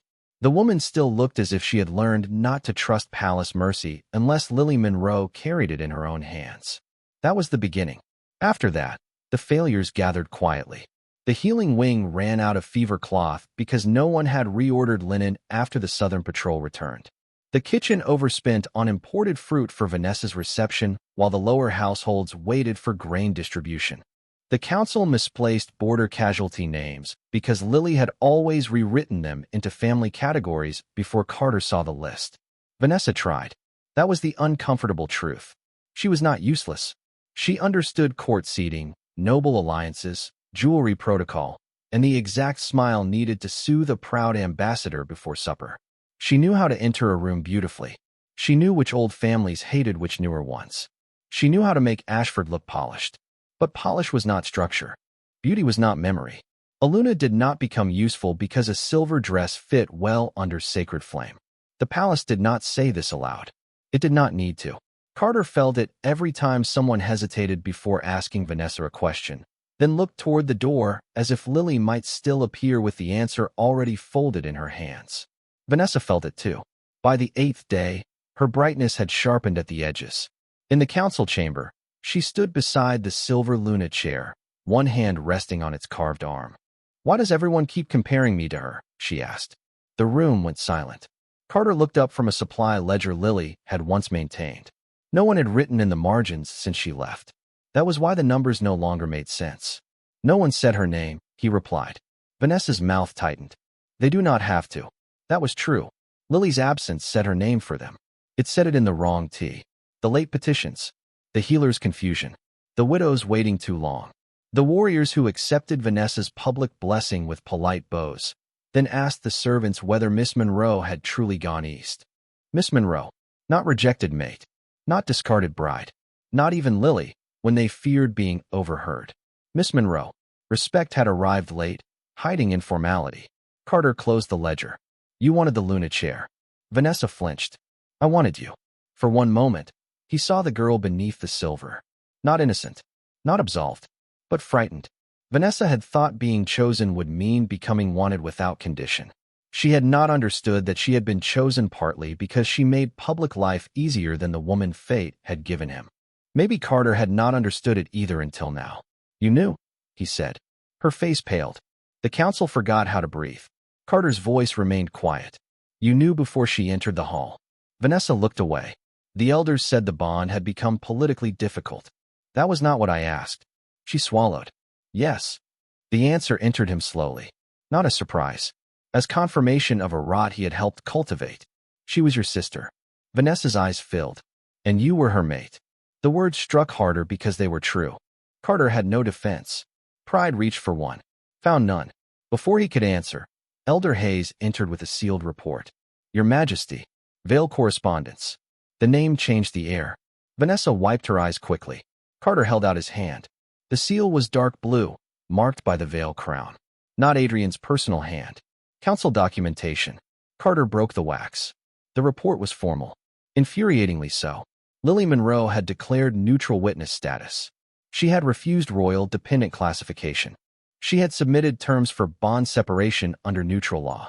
She had requested that Ashford widow benefits, healer supplies, and patrol family credits remain untouched during Luna transition. Carter read the final line twice. Miss Monroe reserves the right to appear in Vale Council as protected guest should political testimony be required. Protected guest. Under her own name. Not Vale property. Not Adrian's trophy. Not a woman hidden after rejection. Carter's fingers tightened around the parchment. Vanessa saw his face. What is it? He did not answer. Because the answer had weight. Lily was not collapsing somewhere. She was not waiting for the bond pain to humble her back into Ashford halls. She was writing terms. Protecting widows. Refusing categories. Existing beyond his permission. Elder Hayes cleared his throat. There is more. Carter looked up. The elder's discomfort was obvious. King Adrian Vale has invited Ashford representatives to neutral council in 3 weeks to finalize border witness matters. Miss Monroe will attend. Vanessa's lips parted. Carter went still. She will attend council? Yes, Your Majesty. As what? Elder Hayes looked at the parchment. Protected guest and political witness, should she accept the final classification. Not bride. Not sister. Not rejected mate. Witness. The word felt like judgment. For days, Carter had imagined seeing Lily again in the context he understood. Separation rights, private conversation, apology perhaps. Pain softened enough for her to listen. Now he imagined her at a council table. Not behind him. Not in a healing wing. Not carrying tea or casualty lists in the dark. Sitting where kings listened. The image entered him like a blade and stayed. 3 weeks passed slower than any war march. Ashford Palace adjusted, but never smoothly. Vanessa learned names. Some of them. She sat through ration councils and discovered hunger did not flatter beauty. She visited the healing wing and turned pale at the smell of infection, but she stayed. That surprised Carter. Perhaps guilt could teach. Perhaps shame could begin where envy failed. But even when Vanessa tried, the palace still carried Lily's shape. Some people leave rooms. Others leave systems behind. On the morning of the neutral council, Carter wore no ceremony silver. Only a black coat and the crown ring. Vanessa did not come. She had asked to, then changed her mind before dawn. I cannot watch him treasure her, she said. Carter looked at her. Him. Vanessa's face tightened. No. Them. She meant the council. The room. The world. Every witness who would see Lily without the Ashford comparison standing beside her like a polished accusation. Carter left without answering. The Vale Council House stood on neutral borderland, built of dark stone and pale wood, plain compared to Ashford's splendor. No throne dominated the room. No silver Luna chair waited under banners. A long table filled the center, with seats arranged by delegation, not vanity. Carter entered with Elder Hayes and Captain Warren. Adrian Vale was already there. Dark coat. Calm expression. No theatrics.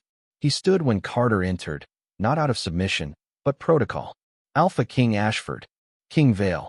Their voices held the old rivalry cleanly enough for diplomats. Then Carter saw Lily. She sat at the right side of the council table with documents before her. Not at the end. Not hidden near the wall. At the table. Her dress was deep green, simple but finely made, chosen for dignity rather than display. Her soft pale face looked thinner from pain, but not diminished. Her round cheeks still held their gentleness. Her eyes were steady in a way Carter had never seen clearly when she spent years looking at him through hope. Adrian did not stand over her. He sat beside her. There it was again. Beside. A word Carter was beginning to hate because he had never understood how much it meant. Lily looked up when Carter entered. The bond scar inside him twisted. Yes, he had a scar too. Not equal. Not innocent. But there. The bond he broke had not left him untouched. It only waited until Lily's absence made enough room for Payne to speak. "Miss Monroe," he said. Her expression did not change. "Alpha King Ashford." The title was perfect. Correct. Cold as neutral law. Adrian looked at Lily before the meeting began. "Do you wish to speak first, or would you prefer the separation record be addressed after widow protections?" Carter felt the question like a blow. Not because it was grand. Because it was ordinary. Adrian asked her preference in front of kings and elders, as if her answer belonged naturally in the structure of power. Lily glanced at the documents. "Widow protections first," she said. "They should not wait for my personal matters." Adrian nodded. "Then widow protections first." No argument. No surprise. No indulgent smile. Only acceptance. Carter sat slowly. For 2 years, Lily had given him answers before he asked, and he had mistaken that generosity for convenience. Here, another king asked first, and somehow, that made her seem more powerful than any silver chair ever had. The council proceeded. Lily spoke carefully, not often, but every time she did, the room listened. She corrected a grain clause, named 3 families Ashford had overlooked, explained why patrol widows should receive medicine credit before formal court mourning concluded. When Elder Hayes attempted to soften the record by calling her bond separation mutually accepted under royal strain, Lily lifted her eyes. No, the room stopped. Carter felt the word before anyone else did. He remembered the bonded hall, the white dress, the bracelet on the marble. "Write it correctly," Lily said. The bond was broken by Alpha King Carter Ashford before witnesses after he chose Vanessa Monroe for Luna position. Elder Hayes looked at Carter. This time, Carter did not let him wait. "Write it," he said. Lily looked at him then. For one breath. No gratitude. No forgiveness. Only acknowledgement that he had finally stopped hiding behind better language. It hurt how little that was. It hurt more that he deserved even less. Adrian turned slightly toward Lily. "Are you ready to continue?" Carter's hand tightened beneath the table. Again, the asking. Again, the patience. Lily nodded. "I am." The meeting lasted 3 hours. Carter learned more about what Lily had carried in those 3 hours than he had admitted in 2 years. Not because the information was new, because now it was spoken where he could not pretend it had arrived from nowhere. When the final document was sealed, Lily signed her name. Lily Monroe. The bond separation became law. No Ashford mark. No Luna title. No sister's shadow. Just her name, dark and steady beneath neutral witness. Adrian signed as witness. Not owner. Not rescuer. Witness. Carter signed last. His hand did not shake. He wished it had. A shaking hand might have looked like enough remorse to match the ruin. It would still not have been enough. After the council, people rose slowly. Chairs moved. Papers were gathered. Diplomats began the soft, cautious conversations that followed painful legal truth. Lily stood with her documents in hand. Adrian stepped beside her. "Would you like the carriage brought to the front or the side entrance?" Carter looked away, then back. He needed to watch. He deserved to. Lily considered. The front. A faint approval moved through Adrian's eyes. Of course. The front. Not hidden. Not escorted through servant doors. Not protected from being seen as if her survival were scandal. Carter followed at a distance as the Vale staff opened the main doors. Outside, several neutral witnesses and local pack members had gathered. Word traveled fast near borders.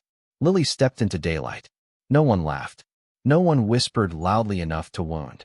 A young woman near the steps bowed her head and said, "Miss Monroe." Respect. Plain. Public. Lily paused, surprised, then nodded in return. Adrian stood beside her, not touching her, while the Vale carriage arrived. Its crest was visible but understated. The door opened. A seat inside waited, not lower, not hidden, not an afterthought. Carter watched Adrian offer his hand. Lily took it briefly. Again, balance. Again, release. No lingering claim. No show for Carter. That was what made it unbearable. Adrian was not treasuring Lily to punish him. He was treasuring her because he saw something Carter had treated as background. Before entering the carriage, Lily turned slightly. Her gaze found Carter. For a moment, the noise of the courtyard softened. Carter wanted to say her name. Not as warning. Not as command. As apology. But apologies spoken after legal endings sometimes asked too much of the person who had finally escaped the need to hear them. So he said only, "Miss Monroe." Lily held his gaze. "Alpha King Ashford." Then she entered the carriage. Adrian closed the door himself. Not a servant, not a guard, a king. Carefully, as if the woman inside deserved hands that understood gentleness in public. The carriage rolled toward the eastern road. Carter stood outside the neutral council house until it disappeared. Elder Hayes approached behind him. "Your Majesty?" Carter looked at the road. "She sat at the table," he said. The elder said nothing. He asked her what she wanted to address first. Still silence. Carter's voice lowered. "I broke fate for a throne that never needed Vanessa's beauty as much as it needed Lily's mind." Hayes lowered his head. Carter closed his eyes briefly. The regret came then. Not as a storm. As understanding. Worse. Storms passed. Understanding stayed. He saw Lily in the healing wing, changing fever cloths. Lily in the archive, rewriting grief into letters families could survive. Lily on the bride path, standing while he broke what the moon had given him. Lily at the council table, speaking while another king listened. That was the true punishment. Not that Adrian Vale had taken what Carter lost. That would have been easier to hate. The punishment was watching Lily become visible in another kingdom without needing to be claimed by anyone to matter. Carter turned toward his horse. The silver bond bracelet was in his inner coat pocket. He had picked it up after she left the hall. He had meant to return it. Now he understood he had no right to decide when memory should be handed back. Ashford waited behind him. Vanessa waited too, wearing a necklace that had grown heavier every day. Carter mounted. For the first time, he did not feel like a king returning from negotiation. He felt like a man riding back to a palace built around an empty space. And somewhere ahead, beyond neutral roads and rival banners, Lily Monroe was being asked where she wanted to sit, what she wanted to say, and when she wanted to leave. Such simple things. Such devastating things. Carter had broken the fated bond because he thought he was choosing the better queen. Now another king had shown him the truth without ever saying it aloud. Lily had never needed to look more queenly. Carter had needed to become worthy of the queen fate had already given him. King Carter Ashford returned to a palace that no longer knew how to flatter him properly. That was the first punishment waiting at home. Not rebellion. Not shouting. Not accusation carved into stone. Something quieter. Servants bowed, but too carefully. Warriors saluted, but their eyes moved past him to the road behind, as if expecting to see someone else arrive with the answers he had failed to bring back. Elders gathered reports in the council chamber and spoke with the politeness of men who had finally learned that silence could become evidence. Vanessa stood at the top of the main stairs in Luna silver. The dress was different from the ceremony gown. Softer, less triumphant, but the color still cut across Carter's vision like memory. Silver chair, silver necklace, silver bracelet on marble. Lily in white, walking away. Vanessa descended slowly. "How was the council?" she asked. Carter removed his gloves. Completed. Her eyes searched his face. And Lily. The name felt different when Vanessa said it now. Not rivalry. Not dismissal. Fear. Carter looked toward the open hall behind her, where the Ashford banners hung untouched and cold. She signed the separation record. Vanessa's hand tightened on the banister. "So it is finished." The words should have sounded relieved. They did not. Carter looked at her. "No," Vanessa went still. "The law is finished," he said. "That is not the same thing." A silence stretched between them. Once, Carter would have hated silence because it asked him to feel what command could not fix. Now silence seemed honest in a way court language had never been. Vanessa looked down. Did Adrian Vale make a display of her? No, that answer hurt more than yes would have. He asked her where she wanted to sit, Carter said. Vanessa's eyes lifted. He asked her whether she wanted to speak first. He asked whether she wanted the carriage at the front or the side entrance. Each question sounded simple. Each one exposed him. Vanessa's face tightened as if she understood that too.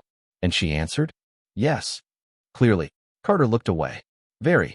Something in Vanessa's expression broke quietly. Not for him. Perhaps not even for Lily.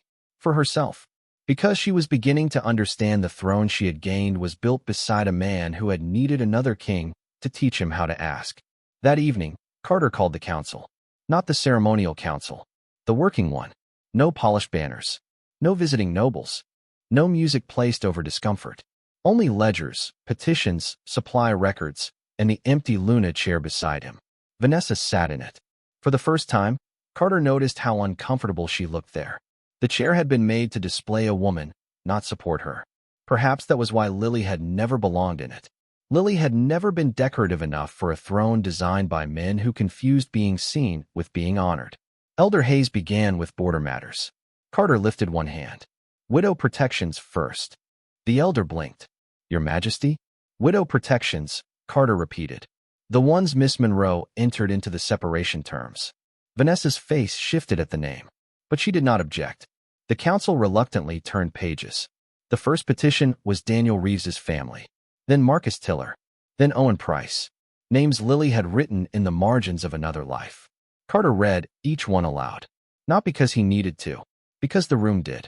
A palace that had hidden Lily's labor needed to hear the names she had refused to abandon, even after they stood silent while she was broken. When he finished, Captain Warren spoke from the wall. Miss Monroe also noted healer shortages in the eastern barracks. Carter looked up. You saw her notes? The captain lowered his gaze.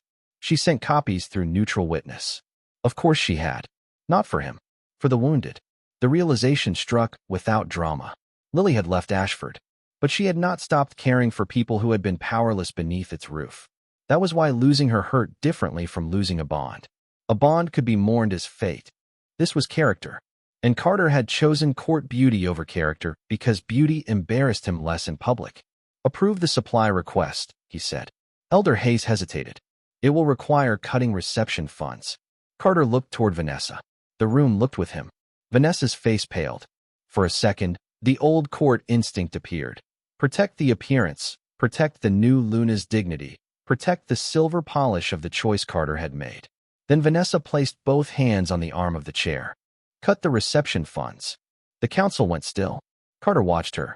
Vanessa did not look at him. She looked at the supply ledger. If the eastern barracks need medicine, they should have medicine, she said. No one needs another reception. Her voice shook, but she said it. That mattered. Not enough to erase. Enough to begin. After council, Vanessa remained in the chamber while others left. Carter gathered the documents slowly. He did not know how to speak to her now. The woman he had chosen stood before him, carrying the consequence of being chosen wrongly. Vanessa touched the Luna necklace at her throat. I thought if you chose me, it meant I was finally first.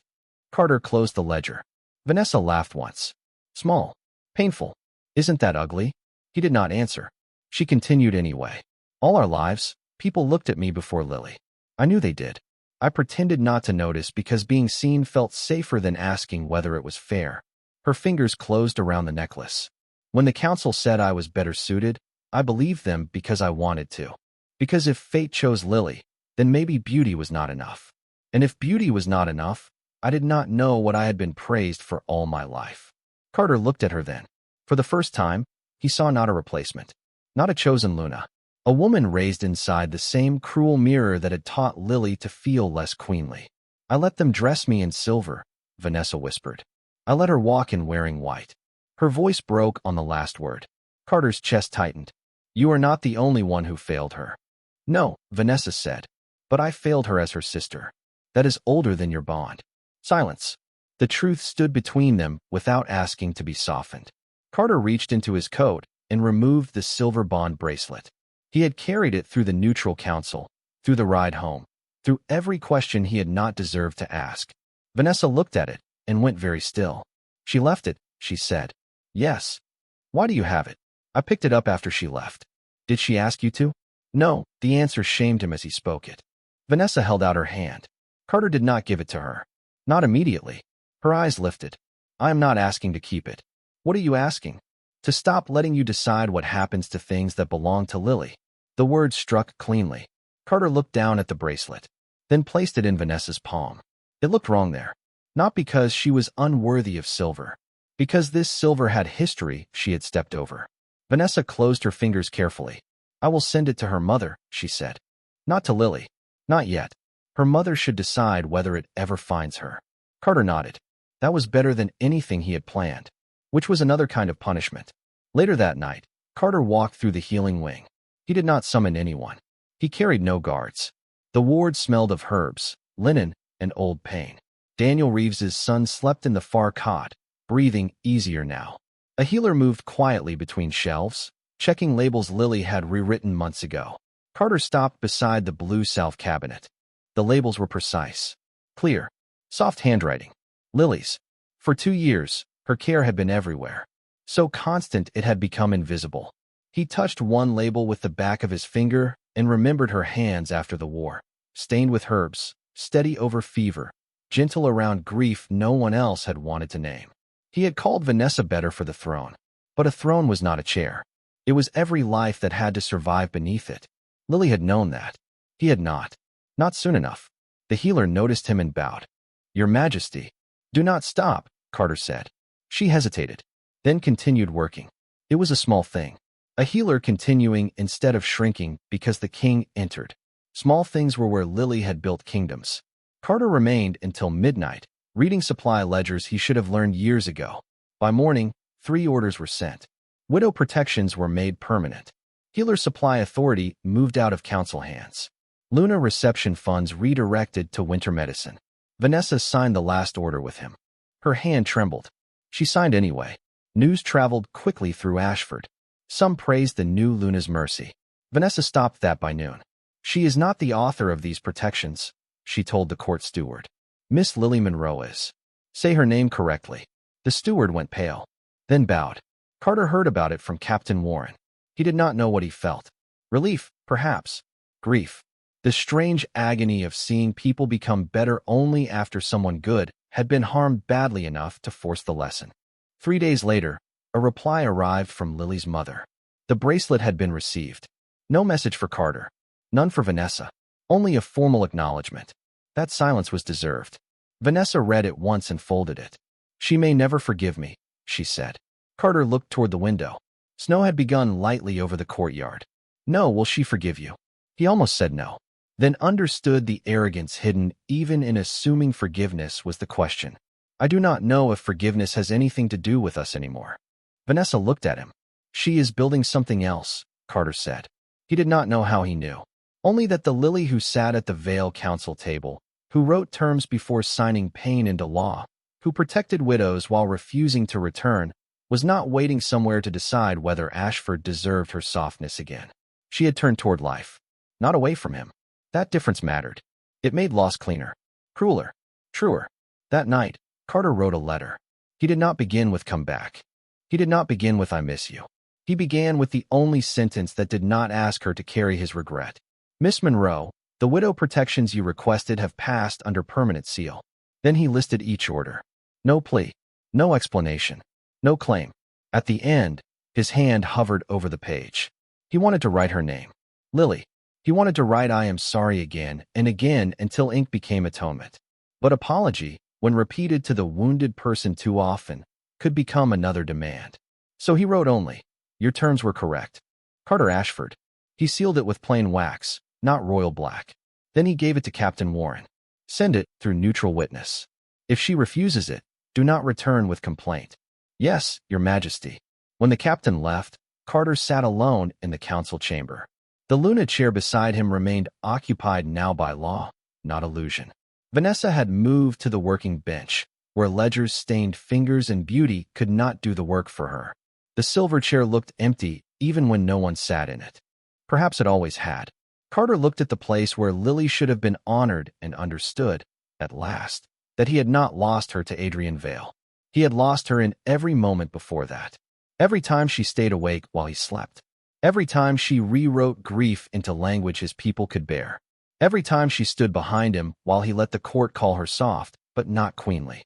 Every time he accepted her devotion privately and denied her dignity publicly.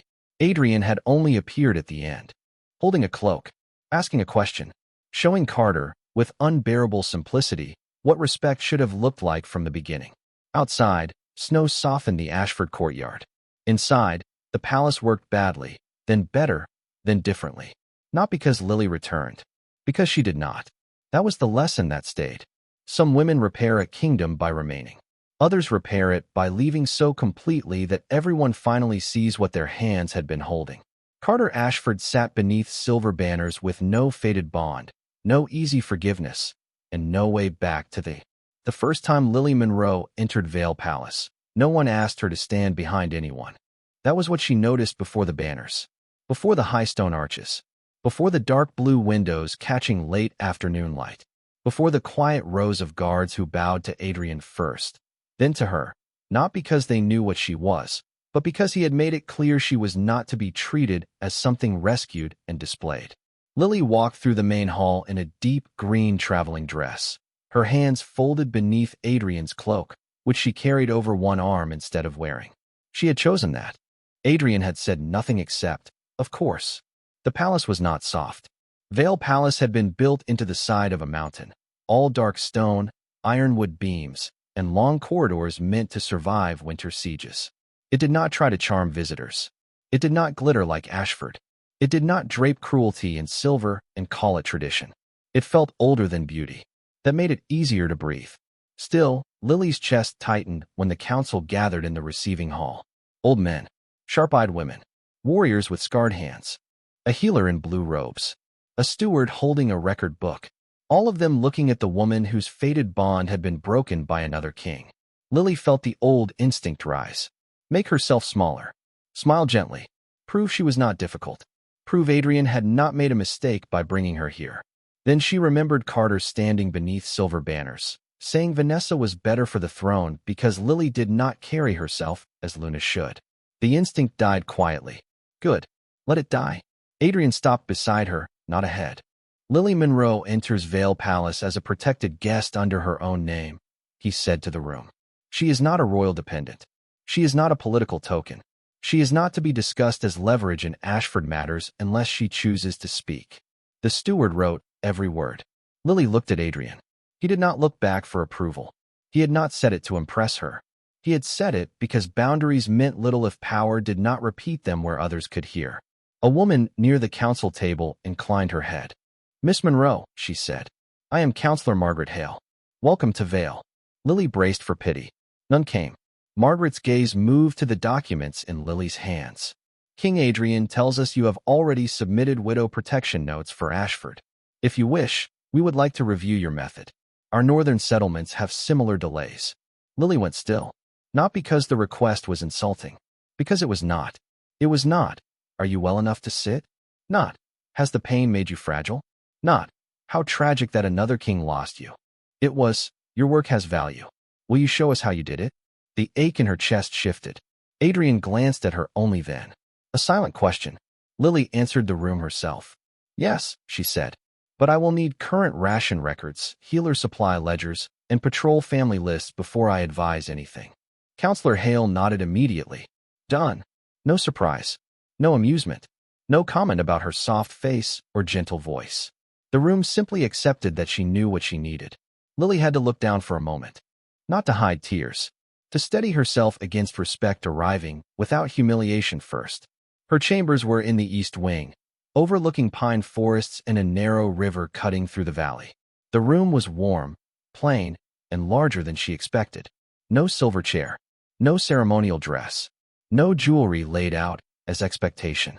Only a writing desk, fresh paper, folded gowns, and a small note in an unfamiliar hand. You may lock the door. You may refuse visitors. Supper is at your convenience. Margaret Hale. Lily read it twice, then placed it carefully on the desk. Small freedoms had become sacred to her. That evening, she did not join the royal supper. No one insisted. A tray arrived with soup, bread, and tea. The servant who brought it kept her eyes respectfully low but not frightened. Counselor Hale said you prefer written lists before verbal summaries, the girl said. Lily blinked. I do. The servant placed a folder beside the tray. Northern Settlement Records, Miss Monroe. Already. Lily waited until the door closed before touching the folder. Then she sat at the desk and opened it. Work steadied her. Not because she wanted to become useful again in the old way. Because competence, when freely offered and properly respected, did not erase a woman. It returned her shape. She read until moonrise. By the 3rd page, she had found the delay. By the 7th, she understood why the winter medicine credits were failing. By the 10th, she had written a correction system simple enough that even a proud council could not pretend it was beneath them.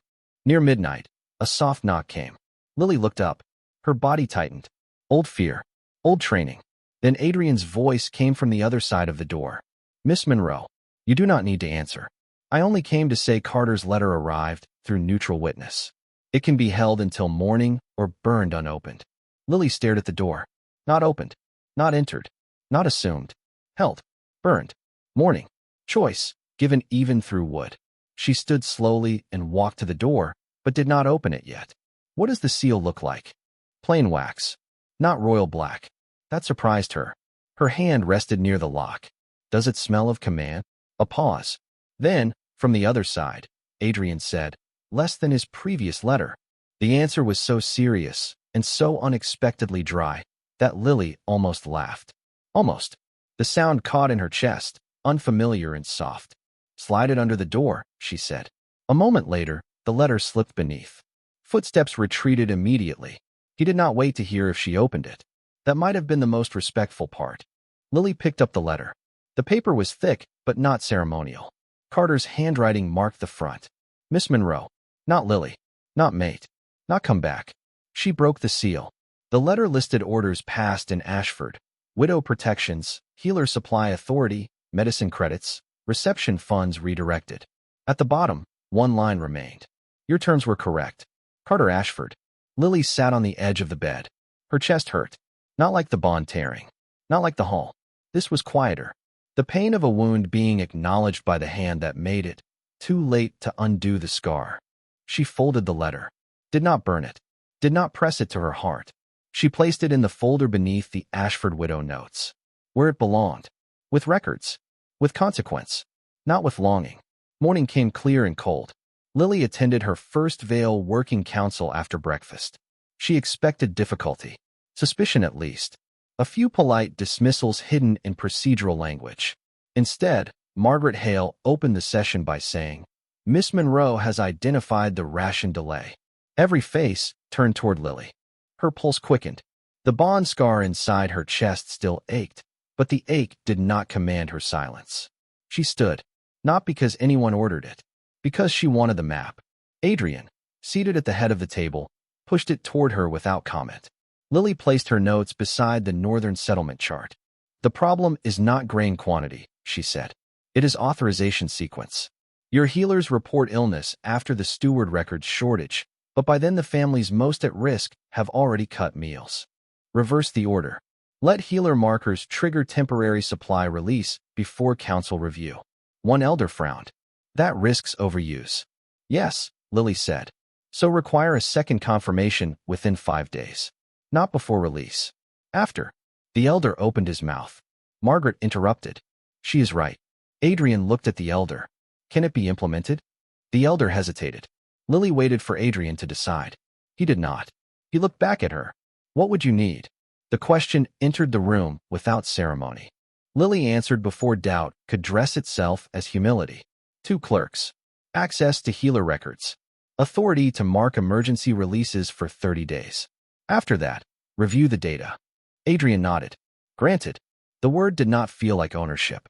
It felt like a door opening because she had knocked with skill, not because she had begged for a place.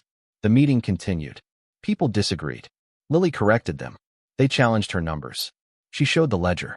No one called her emotional. No one asked whether bond pain had confused her. No one mentioned Vanessa. When the session ended, Margaret approached. You work quickly. Lily braced for the old second sentence. For a woman. For someone so soft.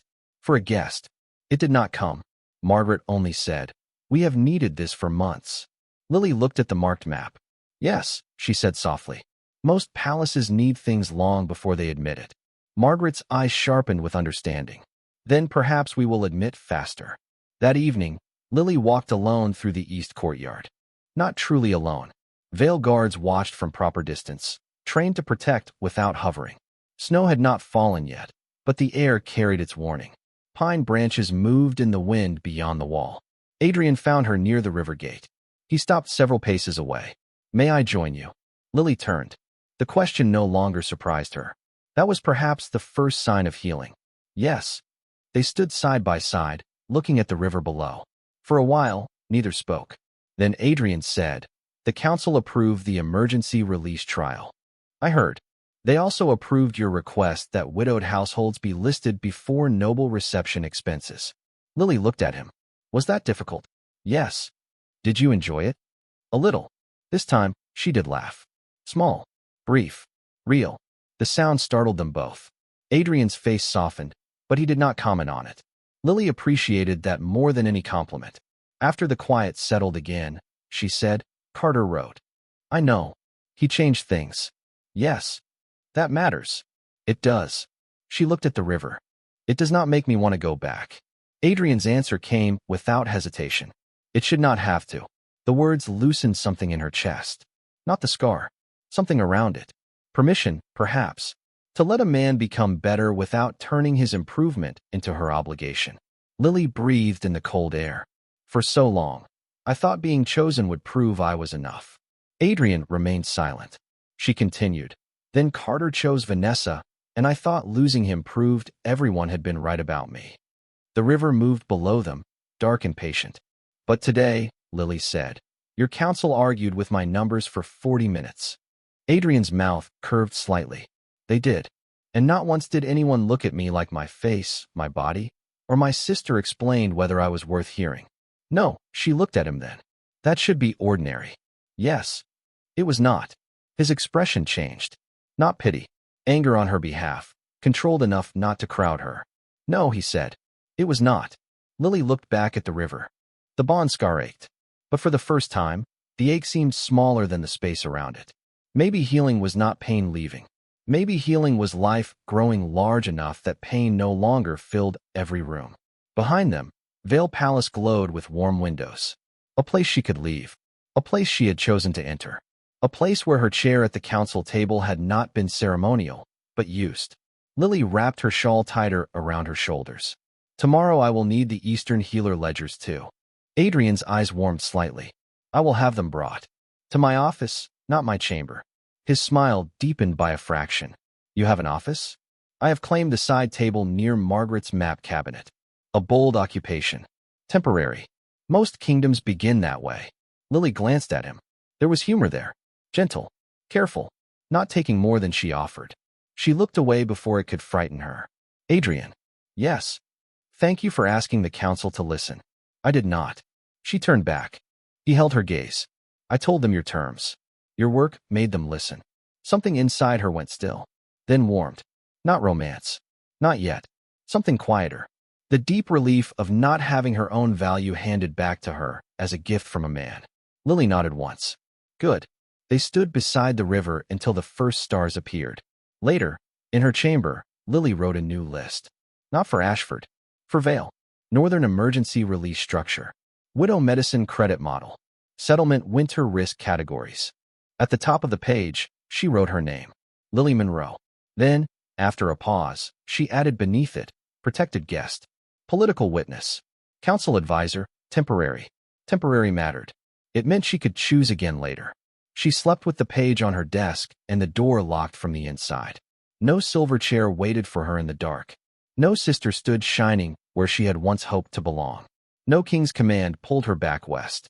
Only the quiet of a room where tomorrow's work had her name on it. And somewhere inside her, beneath the scar of broken fate, a new truth began to take root. Being treasured did not mean being claimed. Sometimes it meant being asked what you needed in, or, by the second month in Vale Palace, Lily Monroe stopped flinching when someone knocked on her office door. That was how she measured healing now. Not in grand declarations. Not in the absence of pain. Not in whether Carter Ashford's name could pass through a room without making the scar beneath her ribs tighten. Healing came in smaller evidence. A knock that did not feel like summons. A question that did not hide command. A council disagreement that did not become humiliation. A chair that remained hers even after she stood up from it. Her office was still not officially an office. Not yet. It remained the side table near Margaret Hale's map cabinet, expanded by necessity into 2 shelves, 3 locked boxes, a stack of healer ledgers, and a small brass nameplate someone had placed there one morning without admitting who. Lily Monroe. Temporary council advisor. The word temporary stayed. Lily had insisted. Margaret called it stubbornness. Adrian called it accurate. Lily called it safety. A woman who had once been trapped by the word after had learned to respect every exit she could name. Outside the council windows, winter had settled over Vale territory. Snow softened the pine ridges. The river below the eastern wall moved dark and slow beneath thin ice. Vale Palace did not glitter under winter the way Ashford had. It endured it. Lily understood endurance. But Vale was teaching her something different. Endurance did not have to mean disappearance. That morning, Margaret placed 3 new petitions on Lily's desk and said, "You look pleased with yourself." Lily did not look up from the grain chart. "I found the missing medicine weight." "Of course you did." "It was not missing. It was being counted twice because 2 clerks used different names for the same herb." Margaret leaned over the table. "Moonleaf and Winterleaf." "Yes." "Ridiculous." "Very." Margaret smiled faintly. "You enjoy being right." Lily paused. In Ashford, enjoying competence would have been called arrogance if she showed it too plainly. Here, Margaret looked as though she expected agreement. Lily allowed herself the smallest answer. "Yes." Margaret laughed once. "Good. It makes you faster." The compliment landed without a hook. No sweetness after it. No reminder of rank. No suggestion that she should be grateful to be allowed to know things. Just good. Lily returned to the ledger, but warmth stayed in her chest longer than it should have. Near midday, Adrian entered with 2 council guards and a sealed packet. He stopped at the edge of her table. "May I interrupt?" Lily looked at the papers in his hand. "That depends on whether it creates more work." "It does." "Then no." One of the guards coughed into his glove. Adrian's mouth moved almost into a smile. "I will risk your displeasure. You are a brave king. Rarely by choice." The exchange was small. Easy. That ease frightened her less now. Adrian placed the packet on the table. Ashford correspondence. The room changed. Not visibly. Only inside her. The scar beneath her ribs tightened once. Then settled. Lily looked at the seal. Plain wax again. Not royal black. Carter had learned, at least, not to send the weight of his throne attached to every message. "What is it?" "Border relief confirmation," Adrian said. "And a personal note, separately sealed. You may receive one, both, neither, or have them entered into record unread." Choice again. Still. Always. Lily reached for the official packet first. "Record this one." Adrian nodded to the guard, who took it to Margaret's table. The personal note remained. Lily looked at it for a long time. Not because she wanted it. Because she wanted to know whether wanting not to read it was fear or freedom. Finally, she said, "Burn it." Adrian did not ask if she was certain. He took the note, walked to the hearth, and placed it into the flame. The paper curled, darkened, vanished. Lily watched until there was nothing left to interpret. Her chest loosened. Adrian returned to the table. "Do you want confirmation sent?" "No, very well." That was all. No curiosity. No praise for strength. No subtle relief that Carter's words had been denied. That absence of performance was becoming one of Adrian's quiet kindnesses. He did not turn her healing into a contest he could win. Later that afternoon, Lily attended the Winter Allocation Council. The room was full. Elders, healers, stewards, patrol captains, village delegates. A difficult meeting. A loud one. Numbers, hunger, pride, and fear rarely sat quietly together. A steward from the northern settlements objected to her emergency release model. "With respect, Miss Monroe, your plan risks dependency." The old wound stirred. Soft body. Good heart. Not queenly. Useful in private. Not suited to rule. Lily placed both hands on the table. Dependency on food during famine is not moral failure. It is biology. Several delegates looked down to hide smiles. The steward flushed. She continued, "If your concern is misuse, build review after distribution, not before starvation. A hungry child cannot eat your suspicion while waiting for a second signature." Silence. Then Margaret said, "Put that in the final recommendation." Lily glanced at her. All of it, especially the suspicion line. A ripple of quiet amusement moved through the room. Not mockery. Support. Adrian sat at the head of the table, watching the exchange with an expression that held no surprise. As if he had always expected her to belong in difficult rooms. That struck deeper than admiration would have. The council voted. The emergency model passed. Not unanimously. That was better. Unanimous rooms often hid fear. This room argued, revised, respected, and moved. Afterward, Lily stayed behind to gather her papers. Snow had begun outside, soft against the glass. The room emptied slowly, delegates still debating details in lower voices. Adrian remained near the hearth. You changed their minds, he said. No, Lily replied. I changed the order of their objections. That is often the first step. She smiled faintly. Then the smile faded. Carter would have hated that meeting. Adrian's gaze did not move from her face. Because it was loud? Because no one was pretending disagreement was disrespect. A pause. Then Adrian said, You are safe to disagree here. Lily looked down at the papers in her hands. Safe. A simple word. A dangerous one. I am beginning to believe that. He did not answer too quickly. He understood. Perhaps that belief after betrayal grew like winter light. Slow. Thin. Still real. They walked from the council chamber together. Not touching. Their shadows moved side by side along the stone floor. At the east corridor, a young healer hurried toward Lily with a bundle of reports. Miss Monroe, I am sorry, but the fever records from Pine Hollow are inconsistent. Lily accepted the papers. Good. The healer blinked. Good. Inconsistent records admit they need correction. False confidence is worse. The healer relaxed. I had not thought of it that way. Most councils prefer you do not. Adrian made a sound beside her. Very small. Almost laughter. Lily looked at him. Was that amusement? Respect. Convenient answer. True answer. She believed him. That frightened her less than before, too. Evening settled early. After supper, Lily found herself in the East Library, where tall windows overlooked the snowy valley. She had come for a supply atlas. Adrian was already there, reading a border report near the fire. He stood when she entered. You do not need to leave, she said. I was going to ask the same. She looked at the shelves. I need the old settlement atlas. Top shelf. Left side. Lily paused.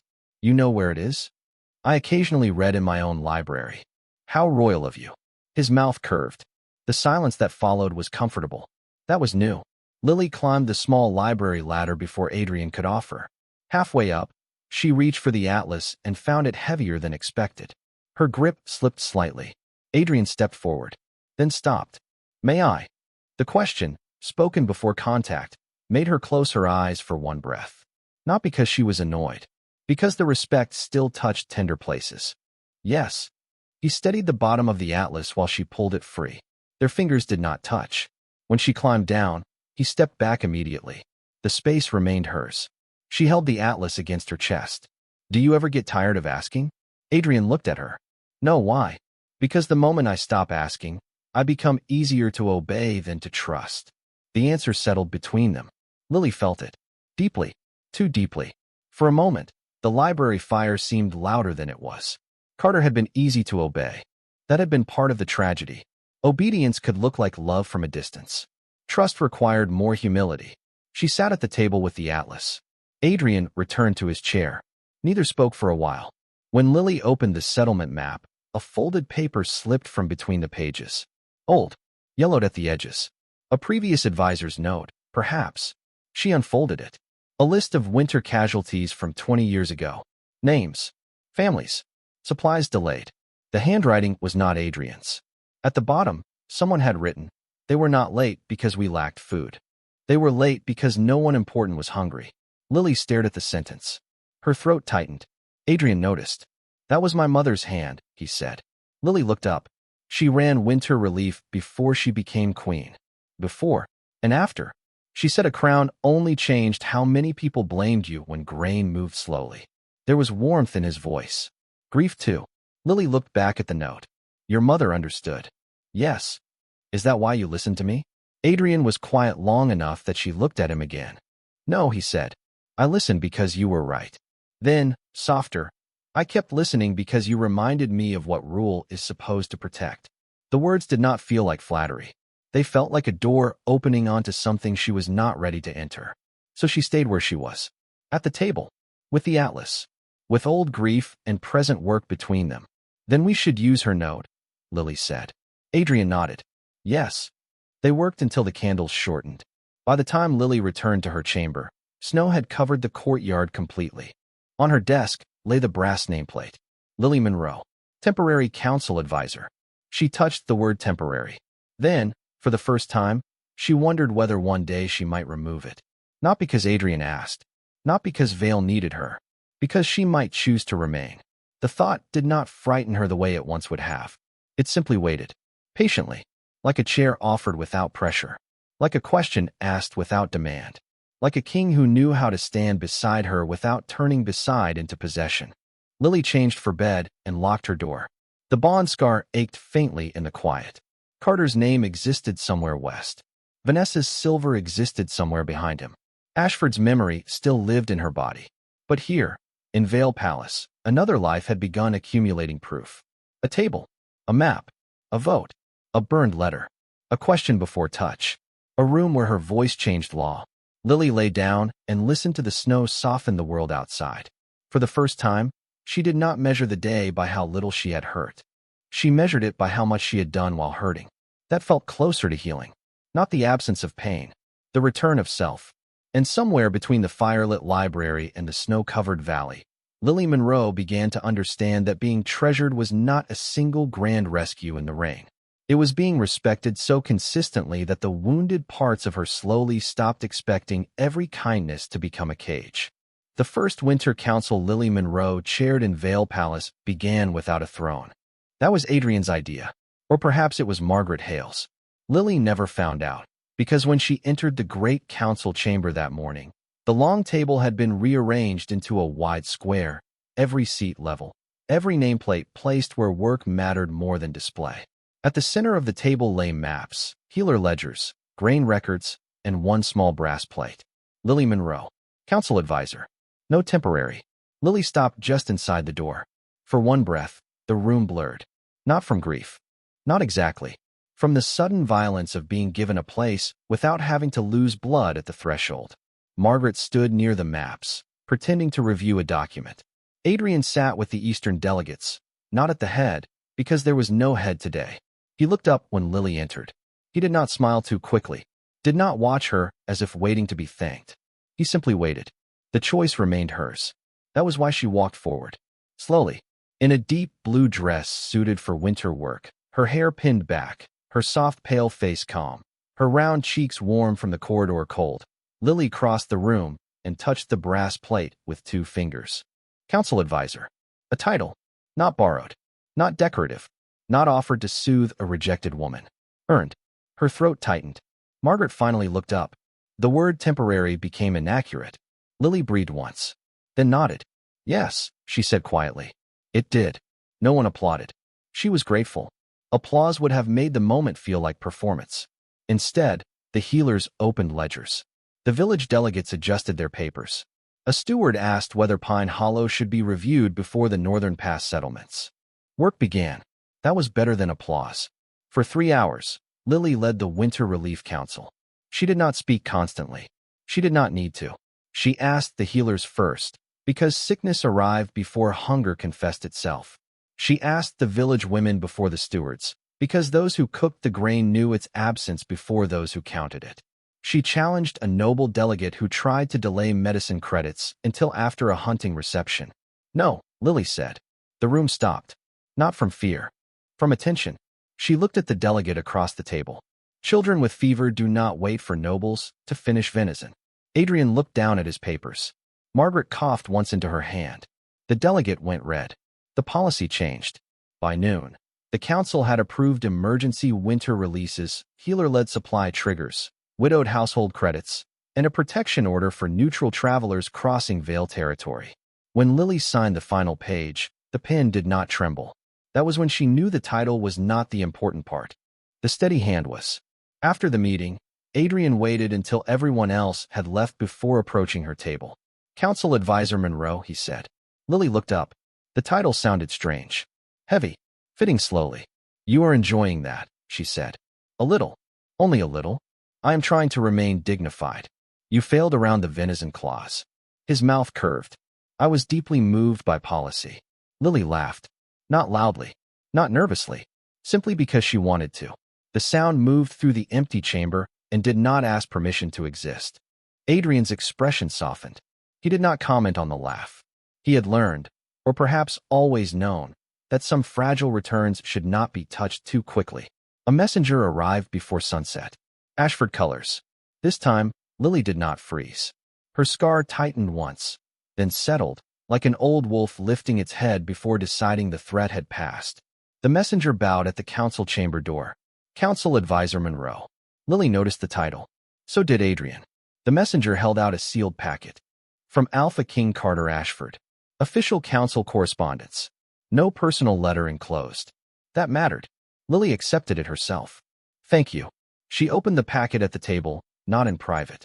Inside were copies of Ashford's permanent reforms, widow protections, healer authority, lower household grain rights, and a formal acknowledgement that the original bond separation record had been corrected under neutral witness. At the bottom, Carter had written one line in his own hand. Ashford will not contest any future title granted to Lily Monroe under Vale law or her own choosing. Lily read the sentence twice. It was not romantic, not pleading, not soft enough to reopen anything. It was, finally, a boundary kept, a door left closed from the other side. She folded the packet. Adrian watched her face. Record or personal archive? He asked. Lily considered. Record. A pause. Copy to personal archive. Adrian nodded. Both truths, then. Yes. The old life mattered. It had hurt her. It had shaped her. It had ended. All three could be true without commanding her future. That evening, snow began falling over Vale Palace. Soft at first, then thick enough to blur the mountain walls. The winter feast was held not in the grand hall, but in the lower chamber where guards, healers, clerks, and council families could all fit badly and loudly together. Lily stood near the fire with Margaret, reviewing a last-minute grain adjustment even though Margaret insisted feasts were meant for eating. I am eating, Lily said. You are holding bread. That is a stage of eating. Margaret snorted. Across the room, Adrian spoke with a group of village delegates. He listened more than he spoke. That still moved something inside Lily, even now. Not because silence made him gentle. Because he used silence to make room, not to punish. A young girl approached Lily holding a small cup of cider with both hands. My mother said you made sure Pine Hollow got medicine first. Lily crouched slightly to meet her eyes. What is your name? Anna. Is your fever gone, Anna? The girl nodded seriously. Mostly. I still cough when my brother annoys me. That sounds medically reasonable. Anna smiled. Then, with the solemn courage of a child delivering a kingdom's verdict, she said, Mother says you are a good queen. The room did not hear. Only Margaret did. Only Adrian, perhaps, from across the chamber, because his gaze shifted. Lily's breath caught. Queen. The word had once been a blade. Sweet, but not queenly. Better for the throne. Carries herself, as Luna should. For years, Queen had meant the shape she failed to fit. The shine Vanessa wore. The chair Carter refused to give her. The public proof fate had not been enough. Now a child used it because medicine arrived before fever won. Lily touched Anna's small shoulder. I am not queen, she said gently. Anna frowned. But you help people. Behind her, Margaret murmured. A dangerous definition. Entire courts could collapse. Lily looked at the child's serious face. Then at the room. At clerks laughing over spilled stew. At healers warming their hands. At council delegates arguing softly over distribution even during a feast. At Adrian, who stood still across the room, not claiming the moment, not interrupting it, not turning her emotion into his victory. Lily looked back at Anna. Helping is enough for tonight. Anna accepted that, because children were often wiser than nobles, and ran back to her mother. The ache beneath Lily's ribs rose once. Not Carter. Not the broken bond. Memory. She let it pass through her without fighting. That was new too. Later, after the feast, Lily went alone to the east balcony. Snow covered the stone railing. The valley below lay silver under moonlight. Vale's river moved dark through the white world, refusing to freeze completely. Lily placed both hands on the railing and breathed. 1 year ago, she had believed fate choosing her meant she would finally be seen. Then Carter had broken that bond for her sister, and the entire Ashford Hall had watched to see whether she would collapse. She had not. At first, that had been survival. Now, it had become something else. Foundation. The door behind her opened softly. Adrian's voice came before his steps. May I join you? Lily smiled before turning. Yes. He stepped onto the balcony and stood beside her. Not too close. Close enough. For a while, they watched the snow together. Then Adrian said, Anna has begun a political crisis. Lily glanced at him. The Queen comment. Margaret has already weaponized it. Of course she has. She says the child has a stronger constitutional theory than 3 elders. She may be right. She often is. Silence settled. Warm, despite the cold. Lily looked down at her hands. No silver bond bracelet. No Ashford mark. No trace of the white dress, except memory. I used to think being queen meant being chosen by the right man, she said. Adrian did not answer. She continued. Then I thought it meant being seen by a room that once ignored me. Snow touched the railing between them. Now I think it means being responsible for what happens when people believe your decisions will reach them before their hunger does. Adrian's voice came quietly. That is closer to the truth than most crowns ever get. She turned toward him. His face was calm, but there was something beneath it. Not hunger, not possession, hope, carefully leashed because he respected her too much to let it run ahead of her healing. That gentleness reached her. Deeply. Adrian, she said. Yes. If I stay in Vale, it will not be because you rescued me. I know. It will not be because Carter lost me. I know. It will not be because your counsel gave me a title. His gaze held hers. I know. Her chest tightened. Not with fear. With the enormity of being understood without having to fight for every word. If I stay, she said, softer, it will be because I choose the work.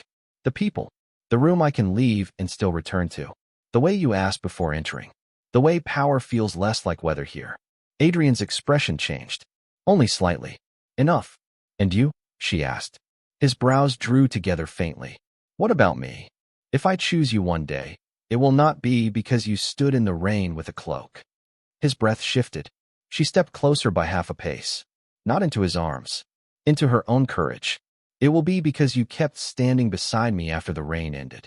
For a long moment, he did not speak. When he did, his voice was lower. Then I will keep standing there as long as you allow it. The answer did not ask for promise. That was why she could give one. Lily reached across the small space and took his hand. Briefly at first. Testing. The touch was warm. Steady. No bond screamed. No fate commanded. No scar opened. Only a hand. Accepted because she wanted to accept it. Adrian did not close his fingers until she did. Then he held her gently, as if choice remained alive even in contact. Lily looked back over the valley.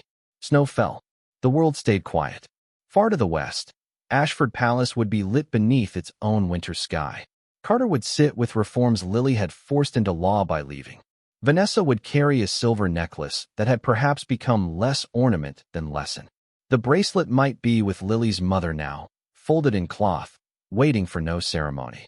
Lily wished them better than they had been. That surprised her. Not forgiveness, exactly. Not absolution. A wish that the pain had not been wasted. Then she let the west remain west. Below the balcony, Vale Palace glowed with warm windows and imperfect noise. Somewhere inside, Margaret was probably rewriting a law before dessert fully settled. Anna was likely coughing dramatically at her brother. Healers were arguing over supply shelves. Clerks were misplacing ink. Life. Not polished. Not painless. Hers, if she wanted it. Lily tightened her hand around Adrian's. I am staying through winter, she said. Adrian looked at her. His hope did not flare wildly. It steadied. As council advisor Monroe? Yes. And after winter? She looked at the valley. At the snow. At the road that could lead anywhere. Ask me then. A faint smile touched his mouth. I will. Of course he would. That was the beauty of it. Not that he had waited, but that he knew waiting did not earn him ownership of the answer. Lily stood beside him until the cold reached her cheeks and the scar beneath her ribs ached once, then softened. She did not mistake the softening for forgetting. She would remember Ashford, the hall, the white dress, the silver chair, Carter's voice, Vanessa's necklace. The moment she placed the bracelet between fate and pride. Those memories were part of her, but they were no longer all of her. The title on her desk waited inside. Council advisor. The people she served waited too. The man beside her waited without making waiting a debt. Lily Monroe had once believed being treasured would mean being chosen above her sister, named before a pack, seated beside a king beneath silver banners. She knew better now. Being treasured was quieter. It was a door that stayed locked unless she opened it. A council that argued with her mind instead of measuring her body. A title she could keep without becoming someone's possession. A hand that waited for hers to close first. A kingdom that did not ask her to be more beautiful before admitting she was wise. and a life wide enough for pain, work, laughter, memory, and choice to exist together. When she finally turned back toward the warm hall, Adrian opened the balcony door but did not guide her through it. Lily stepped inside first, by choice.